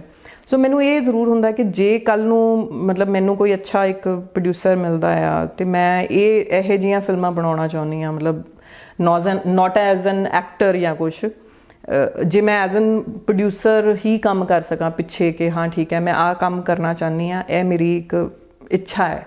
ਲਾਈਕ ਕਹਿੰਦੇ ਕਿ ਫੀਮੇਲ ਐਕਟਰਸ ਤਾਂ ਹੈਗੇ ਆ ਪਰ ਫੀਮੇਲ ਡਾਇਰੈਕਟਰਸ ਨਹੀਂ ਹੈਗੇ ਪੰਜਾਬੀ ਸਿਨੇਮਾ 'ਚ, ਤਾਂ ਹੈ ਹੀ ਨਹੀਂ। ਬਹੁਤ ਮੈਨੂੰ ਲੱਗਦਾ ਕਿ ਨਹੀਂ, ਆਈ ਥਿੰਕ ਹੈ ਇੱਕ ਦੋ, ਬਟ ਉਹ ਇੰਨੇ ਪ੍ਰੋਮੀਨੈਂਟ ਨਹੀਂ ਹੈਗੇ, ਉਹਨਾਂ ਨੇ ਕੰਮ ਵੀ ਨਹੀਂ ਇੰਨਾ ਕੀਤਾ। ਸੋ ਆਈ ਵਿਸ਼ ਕਿ ਜੇ ਕਰ ਸਕਾਂ ਮੈਂ ਤੇ ਜੇ ਕੋਈ ਪ੍ਰੋਡਿਊਸਰ ਥੋੜੀ ਜਿਹਾ ਕੁਝ ਕੀ ਹੈਗਾ ਕੁਝ। ਦੇਖੋ ਜੀ, ਜੇ ਮੈਂ ਇੱਥੇ ਬੋਲੂੰਗੀ ਤਾਂ ਫਿਰ ਉਹ ਕਾਪੀ ਜਿਹੜੀ ਹੈਗੀ ਨਾ ਉਸੇ ਵੇਲੇ ਏਦਾਂ ਕਰਕੇ ਸਾਰਾ ਬਾਹਰ ਚਲੇ ਜਾਏਗਾ। ਅੱਜ ਕੱਲ ਤਾਂ ਨਾ ਇੱਕ ਲਾਈਨ ਜਿਹੜੀ ਹੈਗੀ ਆ ਉਹਨੂੰ ਵੀ ਫਿਰ ਤੋੜ ਮਰੋੜ ਕੇ ਕੁਛ ਦਾ ਕੁਛ ਬਣਾ ਕੇ ਕੋਈ ਹੋਰ ਫਿਲਮ ਆ ਜਾਂਦੀ ਹੈ। ਉਹ ਤਾਂ ਹੈ ਹੀ ਕਿ ਥੋੜਾ ਜਿਹਾ ਚੇਂਜ ਕਰਕੇ ਅੱਜ ਕੱਲ ਤਾਂ ਕਾਪੀਰਾਈਟ ਵੀ ਮਿਲ ਜਾਂਦਾ। ਬਿਲਕੁਲ, ਔਰ ਅਸੀਂ ਉਸ ਇੰਨੇ ਵੱਡੇ ਵੀ ਨਹੀਂ ਕਿ ਉਹਨਾਂ ਨਾਲ ਲੜੀਏ। ਇਹ ਚੀਜ਼ ਇੰਨੇ ਪੈਸੇ ਨਹੀਂ ਹੈਗੇ ਵੀ ਹਾਂ ਉਹਨਾਂ ਨੂੰ ਦੇ ਕੇ ਗਏ ਅੱਛਾ ਅਸੀਂ ਖਰੀਦ ਰਹੇ ਹਾਂ ਦੁਬਾਰਾ। ਤੇ ਟਰੈਵਲ ਕਰਦੇ ਹੋ ਤੁਸੀਂ? ਲੋਟ। ਕਿੱਥੇ? ਮੈਂ ਮੇਰੇ ਖਿਆਲ ਨਾਰਥ ਤਾਂ ਸਾਰਾ ਦੇਖਿਆ ਹੋਇਆ, ਨਾਰਥ ਈਸਟ ਵੀ ਦੇਖਿਆ ਹੋਇਆ। Goa is kind of my second home. Every year ਔਰ ਐਵਰੀ ਸੈਕਿੰਡ ਈਅਰ ਮੇਰਾ ਉੱਥੇ ਜਾਣਾ ਆਉਣਾ ਹੁੰਦਾ।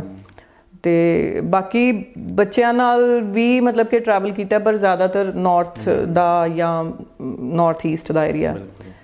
ਅਤੇ ਹੋਪਫੁਲੀ ਹੁਣ ਕਿਉਂਕਿ ਜਿੱਦਾਂ ਬਾਣੀ ਵੱਡੀ ਹੋ ਗਈ, ਜੋ ਛੋਟੀ ਸੀ ਉਦੋਂ ਥੋੜ੍ਹਾ ਘੱਟ ਗਿਆ ਸੀਗਾ ਕਿ ਨਹੀਂ ਜਾ ਸਕਦੇ। ਸੋ ਹੁਣ ਆਫਟਰ 10th, ਕਿਉਂਕਿ ਆ ਤਾਂ ਮੇਰੇ ਲਈ ਵੀ ਇੱਕ ਤਰ੍ਹਾਂ ਬੰਨੇ ਵਾਲਾ ਟਾਈਮ ਹੈਗਾ ਕਿ ਤੇਰੀ 10ਵੀਂ ਹੋ ਜਾਵੇ, 10ਵੀਂ ਹੋ ਜਾਵੇ, ਘੱਟੋ ਘੱਟ 10ਵੀਂ 12ਵੀਂ ਕਰ ਲੈ। ਹਾਂ, ਸੋ ਇਹ ਹੋ ਜਾਵੇ ਅਤੇ ਫਿਰ ਅਸੀਂ ਪਲਾਨ ਕਰਾਂਗੇ। ਮਤਲਬ ਮੇਰਾ ਇੱਕ ਡਰੀਮ ਹੈਗਾ ਕਿ ਮੈਂ 2 ਮਹੀਨੇ 3 ਮਹੀਨੇ ਮਤਲਬ ਪੂਰਾ ਰੋਡ ਟ੍ਰਿਪ ਕਰਨਾ ਚਾਹੁੰਦੀ ਹਾਂ ਕਿ ਕੰਨਿਆ ਕੁਮਾਰੀ ਕਸ਼ਮੀਰ ਤੱਕ ਵਾਲਾ ਜਿਹੜਾ ਹੁੰਦਾ। ਸਹੀ ਗੱਲ ਹੈ। ਸੋ ਆਈ ਹੋਪ ਕਿ ਉਹ ਨੈਕਸਟ ਈਅਰ ਫਿਰ ਅਸੀਂ ਜਦੋਂ ਬਾਣੀ ਦੇ ਪੇਪਰ ਹੋ ਜਾਣਗੇ। ਰਾਵੀ ਵੀ ਆ ਜੇ, ਹੈ ਨਾ? ਰਾਵੀ ਤਾਂ every 6 months she is here, not like 4 ਮਹੀਨਿਆਂ ਬਾਅਦ ਉਹ ਆ ਜਾਂਦੀ ਹੈ। ਦਿਲ ਨਹੀਂ ਲੱਗਦਾ ਉਹਦਾ ਦਿਲ, ਮਤਲਬ ਉਹਨੂੰ ਇਹ ਹੁੰਦਾ ਹੈ ਕਿ ਲਾਲਚ ਹੋ ਜਾਂਦਾ ਹੈ ਕਿ ਹੁਣ ਮੈਂ ਇੰਨੇ ਪੈਸੇ ਇਕੱਠੇ ਕਰ ਲਿਆ, ਨਾ ਹੁਣ ਮੈਂ ਸ਼ਾਪਿੰਗ ਕਰਕੇ ਆਉਣੀ ਹੈ ਜਾ ਕੇ।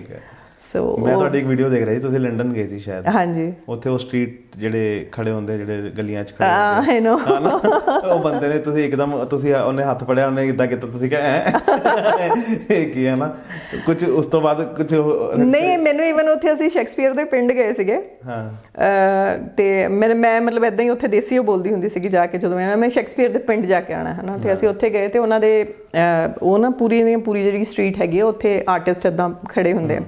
ਦੇਅਰ ਵਾਜ਼ ਵਨ ਅਦਰ ਜਿਹੜਾ ਉਹ ਇੱਕ ਹੈਗਾ ਸੀਗਾ, ਉਹਨੇ ਜਦੋਂ ਮੈਂ ਉਹਨੂੰ ਉਹਦੇ ਜਿਹੜਾ ਸਟੇਜ ਜਾਂ ਉਹਨੇ ਬਣਾਇਆ ਹੋਇਆ ਸੀ ਛੋਟਾ ਜਿਹਾ, ਮੈਂ ਉਹਦੇ ਉੱਤੇ ਜਾ ਕੇ ਉਹਨੂੰ ਹੈਲੋ ਕੀਤੀ and he kissed me here and ਫਿਰ ਉਹਨੇ ਮੈਨੂੰ ਕਹਿੰਦਾ call me and I was like seriously. And ਉਸ ਤੋਂ ਬਾਅਦ ਜਦੋਂ ਅਸੀਂ ਅੱਗੇ ਗਏ ਤੇ ਜਦੋਂ ਵਾਪਸ ਆ ਰਹੇ ਸੀਗੇ ਵੀ ਵਰ ਈਟਿੰਗ ਸਮਥਿੰਗ ਐਂਡ ਫਿਰ ਮੇਰੇ ਵੱਲ ਦੇਖ ਰਿਹਾ ਕਹਿੰਦਾ ਹਾਈ ਹੈ। ਮੈਂ ਕਿਹਾ ਬੀ ਇਨ ਯੋਰ ਕਰੈਕਟਰ। ਸਹੀ ਗੱਲ ਕਿ ਕਾਲ। ਸੋ ਉੱਥੇ ਏਦਾਂ ਦੇ ਬਹੁਤ ਅੱਛੇ ਐਕਸਪੀਰੀਅੰਸਿਸ ਵੀ ਰਹੇ ਆ ਕਿ ਉੱਥੇ ਨਾ ਸ਼ੇਕਸਪੀਅਰ ਦੇ ਜਿਹੜਾ ਘਰ ਹੈਗਾ ਉਹਦੇ 'ਚ ਇੱਕ ਬਣਿਆ ਹੋਇਆ ਉਹਨਾਂ ਨੇ ਰਾਊਂਡ ਥੀਏਟਰ ਬਣਾਇਆ ਹੋਇਆ ਛੋਟਾ ਜਿਹਾ, ਵੀ ਲੋਕੀ ਉੱਥੇ ਬੈਠੇ ਹੁੰਦੇ ਆ। And anybody can perform there ਕਿ ਈਵਨ ਉਹਨਾਂ ਦੇ ਜਿਹੜੇ ਐਕਟਰਸ ਹੈਗੇ ਆ ਤੁਸੀਂ ਉਹਨਾਂ ਨੂੰ ਵੀ ਨਾਲ ਡਿਸਕਸ ਕਰਕੇ ਕੁਛ ਵੀ ਹਾਂ I need some help from you ਅਤੇ ਉਹ ਤੁਸੀਂ ਕਹਿ ਕੇ ਉਹਨਾਂ ਤੋਂ ਕੰਮ ਕਰਵਾ ਸਕਦੇ ਹੋ।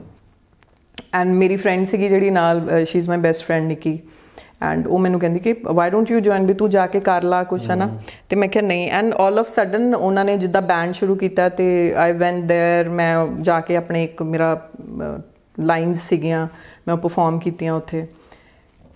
ਐਂਡ ਇਹ ਸੱਚੀ ਗੱਲ ਹੈਗੀ ਹੈ ਕਿ ਥੀਏਟਰ ਦੀ ਭਾਸ਼ਾ ਨਹੀਂ ਹੁੰਦੀ ਕਿ ਮੈਂ ਪੰਜਾਬੀ ਦੇ ਵਿੱਚੋਂ ਲਾਈਨਸ ਬੋਲ ਰਹੀ ਸੀਗੀ ਮੈਂ ਐਕਸਪ੍ਰੈਸ ਉੱਦਾਂ ਕਰ ਰਹੀ ਸੀਗੀ ਬਟ ਉਹ ਲੋਕ ਸਮਝ ਰਹੇ ਸੀਗੇ ਐਂਡ ਉਹਨਾਂ ਨੇ ਉਸ ਤੋਂ ਬਾਅਦ ਜਿੱਦਾਂ ਖਤਮ ਹੋਇਆ ਉਹਨਾਂ ਨੂੰ ਪਤਾ ਲੱਗ ਗਿਆ ਵੀ ਇਹ ਹੁਣ ਖਤਮ ਹੋ ਗਿਆ ਇਹਨਾਂ ਦਾ ਜਿਹੜਾ ਮੋਨੋਲੋਗ ਸੀਗਾ। So it was a good experience. ਅਤੇ ਮੇਰੇ ਇੱਕ ਫਰੈਂਡ ਸੀਗੇ ਉਹ ਹਮੇਸ਼ਾ ਕਹਿੰਦੇ ਹੁੰਦੇ ਸੀ ਭੈਣ ਜੀ ਕਿਉਂਕਿ ਮੇਰੀ ਆਦਤ ਸੀਗੀ ਮੈਂ ਲੋਕਲ ਲੋਕਾਂ ਦੇ ਕੋਲ ਜਾ ਕੇ ਬਹਿ ਜਾਂਦੀ ਸੀ ਉਹਨਾਂ ਨਾਲ ਗੱਲਾਂ ਕਰਨ ਲੱਗ ਜਾਂਦੀ ਸੀ।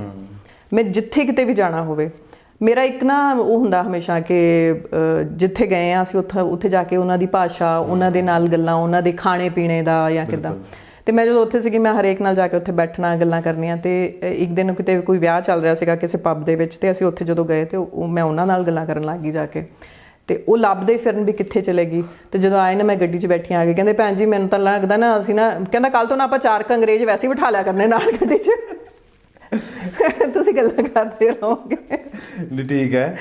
ਸੋ ਉਹ ਹੈਗਾ ਮੈਨੂੰ ਮਤਲਬ ਕਿ ਮੈਨੂੰ ਸ਼ੌਂਕ ਹੁੰਦਾ ਵੀ ਹਾਂ ਗੱਲਾਂ ਔਰ ਨਾ ਚੀਜ਼ ਬਾਰੇ ਪਤਾ ਲੱਗਦਾ ਕਿ ਕਲਚਰ ਦਾ ਪਤਾ ਲੱਗਦਾ ਸਾਨੂੰ ਦੂਸਰੇ ਦੇ। ਬਿਲਕੁਲ ਜਿੱਦਾਂ ਹੁਣ ਤੁਸੀਂ ਦੱਸਿਆ ਨਾ ਸ਼ੇਕਸਪੀਅਰ ਕਿ ਉਸ ਤਰ੍ਹਾਂ ਉਹਦੇ ਪਿੰਡ 'ਚ ਇਸ ਤਰ੍ਹਾਂ ਹੈ ਨਾ। ਅਤੇ ਹੁਣੇ ਮੇਰਾ ਦੋਸਤ ਬਨਾਰਸ ਜਾ ਕੇ ਆਇਆ ਉੱਥੇ ਆਪਣੇ ਸਰੰਗੀ ਦੇ ਜਿਹੜੇ ਉਸਤਾਦ ਸੀਗੇ ਜਿਹੜੇ ਉਸਤਾਦ ਬਿਸਮਿਲ੍ਲਾ ਖਾਨ ਹਾਂਜੀ ਹਾਂਜੀ ਅਤੇ ਉਹਨਾਂ ਦੇ ਘਰ ਜਾ ਕੇ ਆਇਆ ਅਤੇ ਉਹ ਕਹਿੰਦਾ ਯਾਰ ਉਹ ਮੇਨਟੇਨ ਹੀ ਨਹੀਂ ਹੈ। ਔਰ ਜਿੱਦਾਂ ਤੁਸੀਂ ਦੱਸ ਰਹੇ ਹੋ ਕਿ ਸ਼ੇਕਸਪੀਅਰ ਦਾ ਘਰ ਕਿੰਨਾ ਮੇਨਟੇਨ ਆ ਉੱਥੇ ਹਜੇ ਵੀ ਉਹ ਰੌਣਕ ਮੇਲਾ ਲੱਗਦਾ ਸਾਰਾ। ਅਤੇ ਸਾਨੂੰ ਲੱਗਦਾ ਕਿ ਸਾਨੂੰ ਵੀ ਆਪਣੀ ਹਿਸਟਰੀ ਸਾਡਾ ਕਲਚਰ ਇਹ ਮੈਂ ਤੁਹਾਨੂੰ ਦੱਸਦੀ ਹਾਂ 2011 ਦੀ ਗੱਲ ਹੈ। ਨੋਰਾ ਰਿਚਰਡਸ ਦਾ ਘਰ ਹੈਗਾ ਅੰਦਰੇਟਾ। ਓਕੇ। ਅਤੇ ਉਹ ਕਹਿੰਦੇ ਆ ਅਸੀਂ ਕਹਿੰਦੇ ਹੁੰਦੇ ਕਿ ਪੰਜਾਬੀ ਨਾਟਕ ਦੀ ਲੱਕੜਦਾਦੀ ਅਸੀਂ ਉਹਨੂੰ ਕਹਿੰਦੇ ਹਾਂ ਕਿ ਉਹ ਜਿਹੜੀ ਹੈਗੀ ਹੈ ਸ਼ੀ ਇਜ਼ ਦਾ ਪਰਸਨ ਜਿਹਨੇ ਪੰਜਾਬੀ ਥੀਏਟਰ ਸ਼ੁਰੂ ਕੀਤਾ। ਬਿਲਕੁਲ। ਜਿਹਨੇ ਮਤਲਬ ਕਿ ਨਾਟਕਕਾਰ ਪੈਦਾ ਕੀਤੇ ਪੰਜਾਬੀ ਦੇ ਵੀ ਹਾਂ ਤੁਸੀਂ ਕੰਮ ਕਰੋ ਨਾਟਕ ਕਰੋ ਆਪਣੀ ਭਾਸ਼ਾ 'ਚ ਕਰੋ। ਬਿਲਕੁਲ। ਅਤੇ ਉਹਨਾਂ ਦੇ ਘਰ ਅਸੀਂ ਇੱਦਾਂ ਹੀ ਘੁੰਮਦੇ ਫਿਰਦੇ ਅਸੀਂ ਉੱਧਰ ਚਲੇ ਗਏ ਅਤੇ ਸਾਨੂੰ ਪਤਾ ਲੱਗਿਆ ਵੀ ਅੰਦਰੇਟਾ ਇੱਕ ਜਗ੍ਹਾ ਹੈਗੀ ਆ ਵੀ ਕਿਉਂਕਿ ਮੈਂ ਪੜ੍ਹਿਆ ਹੋਇਆ ਸੀਗਾ ਕਿ ਉੱਥੇ ਨੋਰਾ ਰਿਚਰਡਸ ਦਾ ਘਰ ਹੈ। ਅਸੀਂ ਦੇਖਣ ਚਲੇ ਗਏ ਐਂਡ ਉਸ ਵੇਲੇ ਵੀ ਉਹ ਪੰਜਾਬੀ ਯੂਨੀਵਰਸਿਟੀ ਦੇ ਅੰਡਰ ਹੀ ਸੀਗਾ। ਪਰ ਜਦੋਂ ਮੈਂ ਉੱਥੇ ਜਾ ਕੇ ਦੇਖਿਆ ਹਾਲ ਘਰ ਦਾ ਪੌੜੀਆਂ ਅਸੀਂ ਚੜ੍ਹੇ ਅਤੇ ਛੱਤ ਉੱਤੋਂ ਟੁੱਟੀ ਹੋਈ ਸੀਗੀ ਉੱਪਰਲੇ ਪਾਸਿਓਂ ਵੀ ਉਹ ਮਗੋਰੇ ਜਿਹੇ ਹੋਏ ਸੀਗੇ ਅੰਦਰ ਚਿੱਕੜ ਸੀਗਾ ਘਾਹ ਫੂਸ ਜਿਹਾ ਡਿੱਗਿਆ ਹੋਇਆ ਸੀ ਸਾਫ਼ ਸਫਾਈ ਨਹੀਂ ਸੀ। ਅਤੇ ਮੈਂ ਇਹ ਗੱਲ ਆ ਕੇ ਪੰਜਾਬੀ ਯੂਨੀਵਰਸਿਟੀ ਦੇ ਜਿਹੜੇ ਉਦੋਂ ਡੀਨ ਹੁੰਦੇ ਸੀਗੇ ਵਰਮਾ ਜੀ ਸਤੀਸ਼ ਵਰਮਾ ਜੀ ਮੈਂ ਵੈਸੇ ਮਾੜੀ ਜੀ ਉਹਨਾਂ ਨਾਲ ਡਿਸਕਸ ਕੀਤੀ। ਮੈਂ ਕਿਹਾ ਵੀ ਮੈਂ ਫੋਟੋਆਂ ਖਿੱਚੀਆਂ ਪਰ ਉਹ ਫੋਟੋਆਂ ਹਾਲੇ ਮੇਰੇ ਕੋਲ ਹੈ ਨਹੀਂ ਗੀਆਂ ਉਹ ਕੈਮਰਾ ਮੇਰਾ ਖਰਾਬ ਹੋ ਗਿਆ ਅਤੇ ਪਰ ਉੱਥੇ ਬੁਰੀ ਹਾਲਤ ਹੈ। ਫਿਰ ਉਹਨਾਂ ਨੇ ਉਸ ਤੋਂ ਬਾਅਦ ਉਹਨੂੰ ਮੇਨਟੇਨ ਕੀਤਾ ਅਤੇ ਉਹ ਨਾਲ ਉੱਥੇ ਗੈਸਟ ਹਾਊਸ ਵੀ ਬਣਿਆ ਹੋਇਆ ਹੈ ਬੜਾ ਸੋਹਣਾ ਉੱਥੇ ਤੁਸੀਂ ਜਾਂਦੇ ਹੋ ਅਤੇ ਰਹਿੰਦੇ ਹੋ। ਅਤੇ ਨੋਰਾ ਰਿਚਰਡਸ ਦਾ ਘਰ ਜਿਹੜਾ ਹੈ ਈਵਨ ਉੱਥੇ ਜਿਹੜਾ ਉਹਨਾਂ ਨੇ ਛੋਟਾ ਜਿਹਾ ਸਟੇਜ ਬਣਾਇਆ ਹੋਇਆ ਹੈ ਐਂਡ ਉੱਥੋਂ ਦੇ ਲੋਕੀ ਜਦੋਂ ਮੈਂ ਉਹਨਾਂ ਨਾਲ ਗੱਲਾਂ ਕੀਤੀਆਂ ਐਂਡ ਦੇ ਆਰ ਸੇਇੰਗ ਕਿ ਅਸੀਂ ਸਾਡੇ ਦਾਦੇ ਮਤਲਬ ਜਾਂ ਕੋਈ ਜਿਹੜੇ ਹੁੰਦੇ ਸੀ ਜਿਨ੍ਹਾਂ ਨੇ ਉਸ ਟਾਈਮ ਦਾ ਥੀਏਟਰ ਦੇਖਿਆ ਹੋਇਆ ਸੀਗਾ ਜਾਂ ਕਿੱਦਾਂ ਉਹ ਦੱਸਦੇ ਹੁੰਦੇ ਸੀਗੇ ਕਿ ਆਹ ਛੱਤ ਦੇ ਉੱਤੇ ਜੋ ਅਸੀਂ ਆਪਣੀਆਂ ਛੱਤਾਂ ਤੋਂ ਚੜ੍ਹ ਕੇ ਦੇਖਦੇ ਹੁੰਦੇ ਹਾਂ ਨਾਟਕ। ਐਂਡ ਹੁਣ ਵੀ 2-3 ਜਿਹੜੇ ਸਾਡੇ ਡਾਇਰੈਕਟਰਸ ਹੈਗੇ ਆ ਜਾਂ ਪੰਜਾਬੀ ਯੂਨੀਵਰਸਿਟੀ ਵਾਲਿਆਂ ਨੇ ਵੀ ਨਾ ਉੱਥੇ ਇੱਕ ਇਨੀਸ਼ੀਏਟ ਕੀਤਾ ਕਿ ਹਰ ਸਾਲ ਉੱਥੇ ਪਲੇ ਕਰਾਏ ਜਾਣ ਵਰਕਸ਼ਾਪ ਹੋਵੇ ਜਾਂ ਕੁਛ ਹੋਵੇ ਤਾਂ ਉਹ ਕਰਦੇ ਰਹਿੰਦੇ ਕੁਛ ਨਾ ਕੁਛ। ਸੋ ਇਟਸ ਗੁੱਡ ਕਿ ਕੁਛ ਤਾਂ ਬਚ ਰਿਹਾ। ਸਹੀ ਗੱਲ ਹੈ ਕੁਛ ਤਾਂ ਬਚ ਰਿਹਾ। ਥੈਂਕ ਯੂ ਮੈਮ ਤੁਹਾਡੇ ਤੁਸੀਂ ਅੱਜ ਟਾਈਮ ਕੱਢ ਕੇ ਸਾਡੇ ਵਾਸਤੇ ਇੱਥੇ ਆਏ ਔਰ ਮੈਨੂੰ ਇੰਨਾ ਵਧੀਆ ਲੱਗਿਆ ਨਾ। ਅੱਜ ਮੈਨੂੰ ਡਰ ਲੱਗ ਰਿਹਾ ਸੀ ਪਹਿਲੇ ਕੱਲ੍ਹ ਰਾਤ ਨੂੰ ਮੈਂ ਤੁਹਾਡਾ ਇੰਟਰਵਿਊ ਸ਼ਾਇਦ 10:30-11 ਵਜੇ ਸ਼ੁਰੂ ਕੀਤਾ ਸੀ ਅਤੇ 12 ਵਜੇ ਤੱਕ ਮੈਂ ਤੁਹਾਡੀ ਪ੍ਰੋਫਾਈਲ ਦੇਖ ਰਿਹਾ ਸੀ ਹੈ ਨਾ ਰਾਤੀ 1-1:30 ਵਜੇ ਤੱਕ। ਅਤੇ ਮੈਨੂੰ ਡਰ ਲੱਗ ਰਿਹਾ ਸੀ ਮੈਂ ਨਾ ਗੱਡੀ ਜਦ ਚਲਾ ਰਿਹਾ ਸੀ ਰਾਤ ਨੂੰ ਤਾਂ ਵੀ ਸੋਚਦਾ ਜਾ ਰਿਹਾ ਸੀ ਕਿ ਮੈਂ ਕੀ ਪੁੱਛਾਂ ਕਿਉਂਕਿ ਥੀਏਟਰ ਆਰਟਿਸਟ ਤੋਂ ਨਾ ਡਰ ਲੱਗਦਾ ਸਵਾਲ ਕਰਦੇ ਹੋਏ ਕਿ ਠੀਕ ਹੈ ਬਾਕੀ ਕੋਈ ਮਾਡਲ ਆਏ ਕੋਈ ਆਏ ਨਾ ਅਤੇ ਨੋਰਮਲ ਹੁੰਦਾ ਕਿ ਠੀਕ ਹੈ ਉਹਨਾਂ ਨੇ ਹਜੇ ਤੱਕ ਕੀ ਕੀਤਾ ਕੀ ਹੈ ਨਾ ਕਿ ਠੀਕ ਹੈ ਪੁੱਛ ਲਾਂਗੇ। ਲੇਕਿਨ ਤੁਹਾਡੇ ਕੋਲ ਐਕਚੁਅਲੀ ਕੀ ਹੈ ਨਾ ਕਿ ਤੁਸੀਂ ਇੰਨਾ ਐਕਸਪੀਰੀਅੰਸ ਹੈ ਕਿ ਹੁਣ ਜੇ ਮੈਂ ਚੰਗੇ ਸਵਾਲ ਨਹੀਂ ਪੁੱਛੇ ਤਾਂ ਤੁਹਾਨੂੰ ਲੱਗੇਗਾ ਯਾਰ ਕਿੱਦਾਂ ਦੇ ਸਵਾਲ ਪੁੱਛ ਰਿਹਾ ਹੈ। ਨਹੀਂ ਮੈਨੂੰ ਐਕਚੁਅਲੀ ਮੈਂ ਨਾ ਜਜਮੈਂਟਲ ਨਹੀਂ ਹੁੰਦੀ ਹੈ ਨਾ ਚੀਜ਼ਾਂ ਨੂੰ ਲੈ ਕੇ ਐਂਡ ਵੈਸੇ ਵੀ ਨਾ ਇੰਟਰਵਿਊ ਹਮੇਸ਼ਾ ਇੱਦਾਂ ਹੋਣਾ ਚਾਹੀਦਾ ਕਿ ਤੁਸੀਂ ਆਰਾਮ ਨਾਲ ਜਿੱਦਾਂ ਗੱਲਾਂ ਕਰ ਰਹੇ ਹੋ ਉੱਦਾਂ ਕਰੋ। ਜੇ ਤੁਸੀਂ ਫਾਰਮਲ ਹੋ ਕੇ ਗੱਲਾਂ ਕਰੋਗੇ ਜਾਂ ਤੁਸੀਂ ਪੁੱਛੋਗੇ ਉਹੋ ਜਿਹੇ ਸਵਾਲ ਤੇ ਮੈਂ ਅਨਕੰਫਰਟੇਬਲ ਹੋ ਜਾਂ ਅੱਗੋਂ ਕੋਈ ਮੈਂ ਇਹੋ ਜਿਹਾ ਜਵਾਬ ਦੇ ਦਾਂ ਜਿਹਦੇ ਨਾਲ ਤੁਹਾਨੂੰ ਲੱਗੇ ਕਿ ਇਹ ਤਾਂ ਗਲਤ ਹੋ ਗਿਆ, ਤਾਂ ਉਹਦਾ ਕੋਈ ਫਾਇਦਾ ਨਹੀਂ ਹੈਗਾ। ਸੋ ਆਈ ਥਰਲੀ ਇੰਜੋਇਡ ਦਿਸ ਇੰਟਰਵਿਊ। ਤੇ ਮੈਂ ਨਾ ਰਾਤ ਨੂੰ ਛੱਡਤਾ ਤੇ ਮੈਂ ਸਿਰਫ ਪੁਆਇੰਟ ਨੋਟ ਕੀਤੇ ਔਰ ਮੈਂ ਸੋਚਿਆ ਕਿ ਮੈਂ ਉਸ ਵੇਲੇ ਛੱਡ ਦਾਂਗਾ ਕਿ ਜੋ ਹੋਏਗਾ ਫਿਰ ਦੇਖੀ ਜਾਊਗੀ।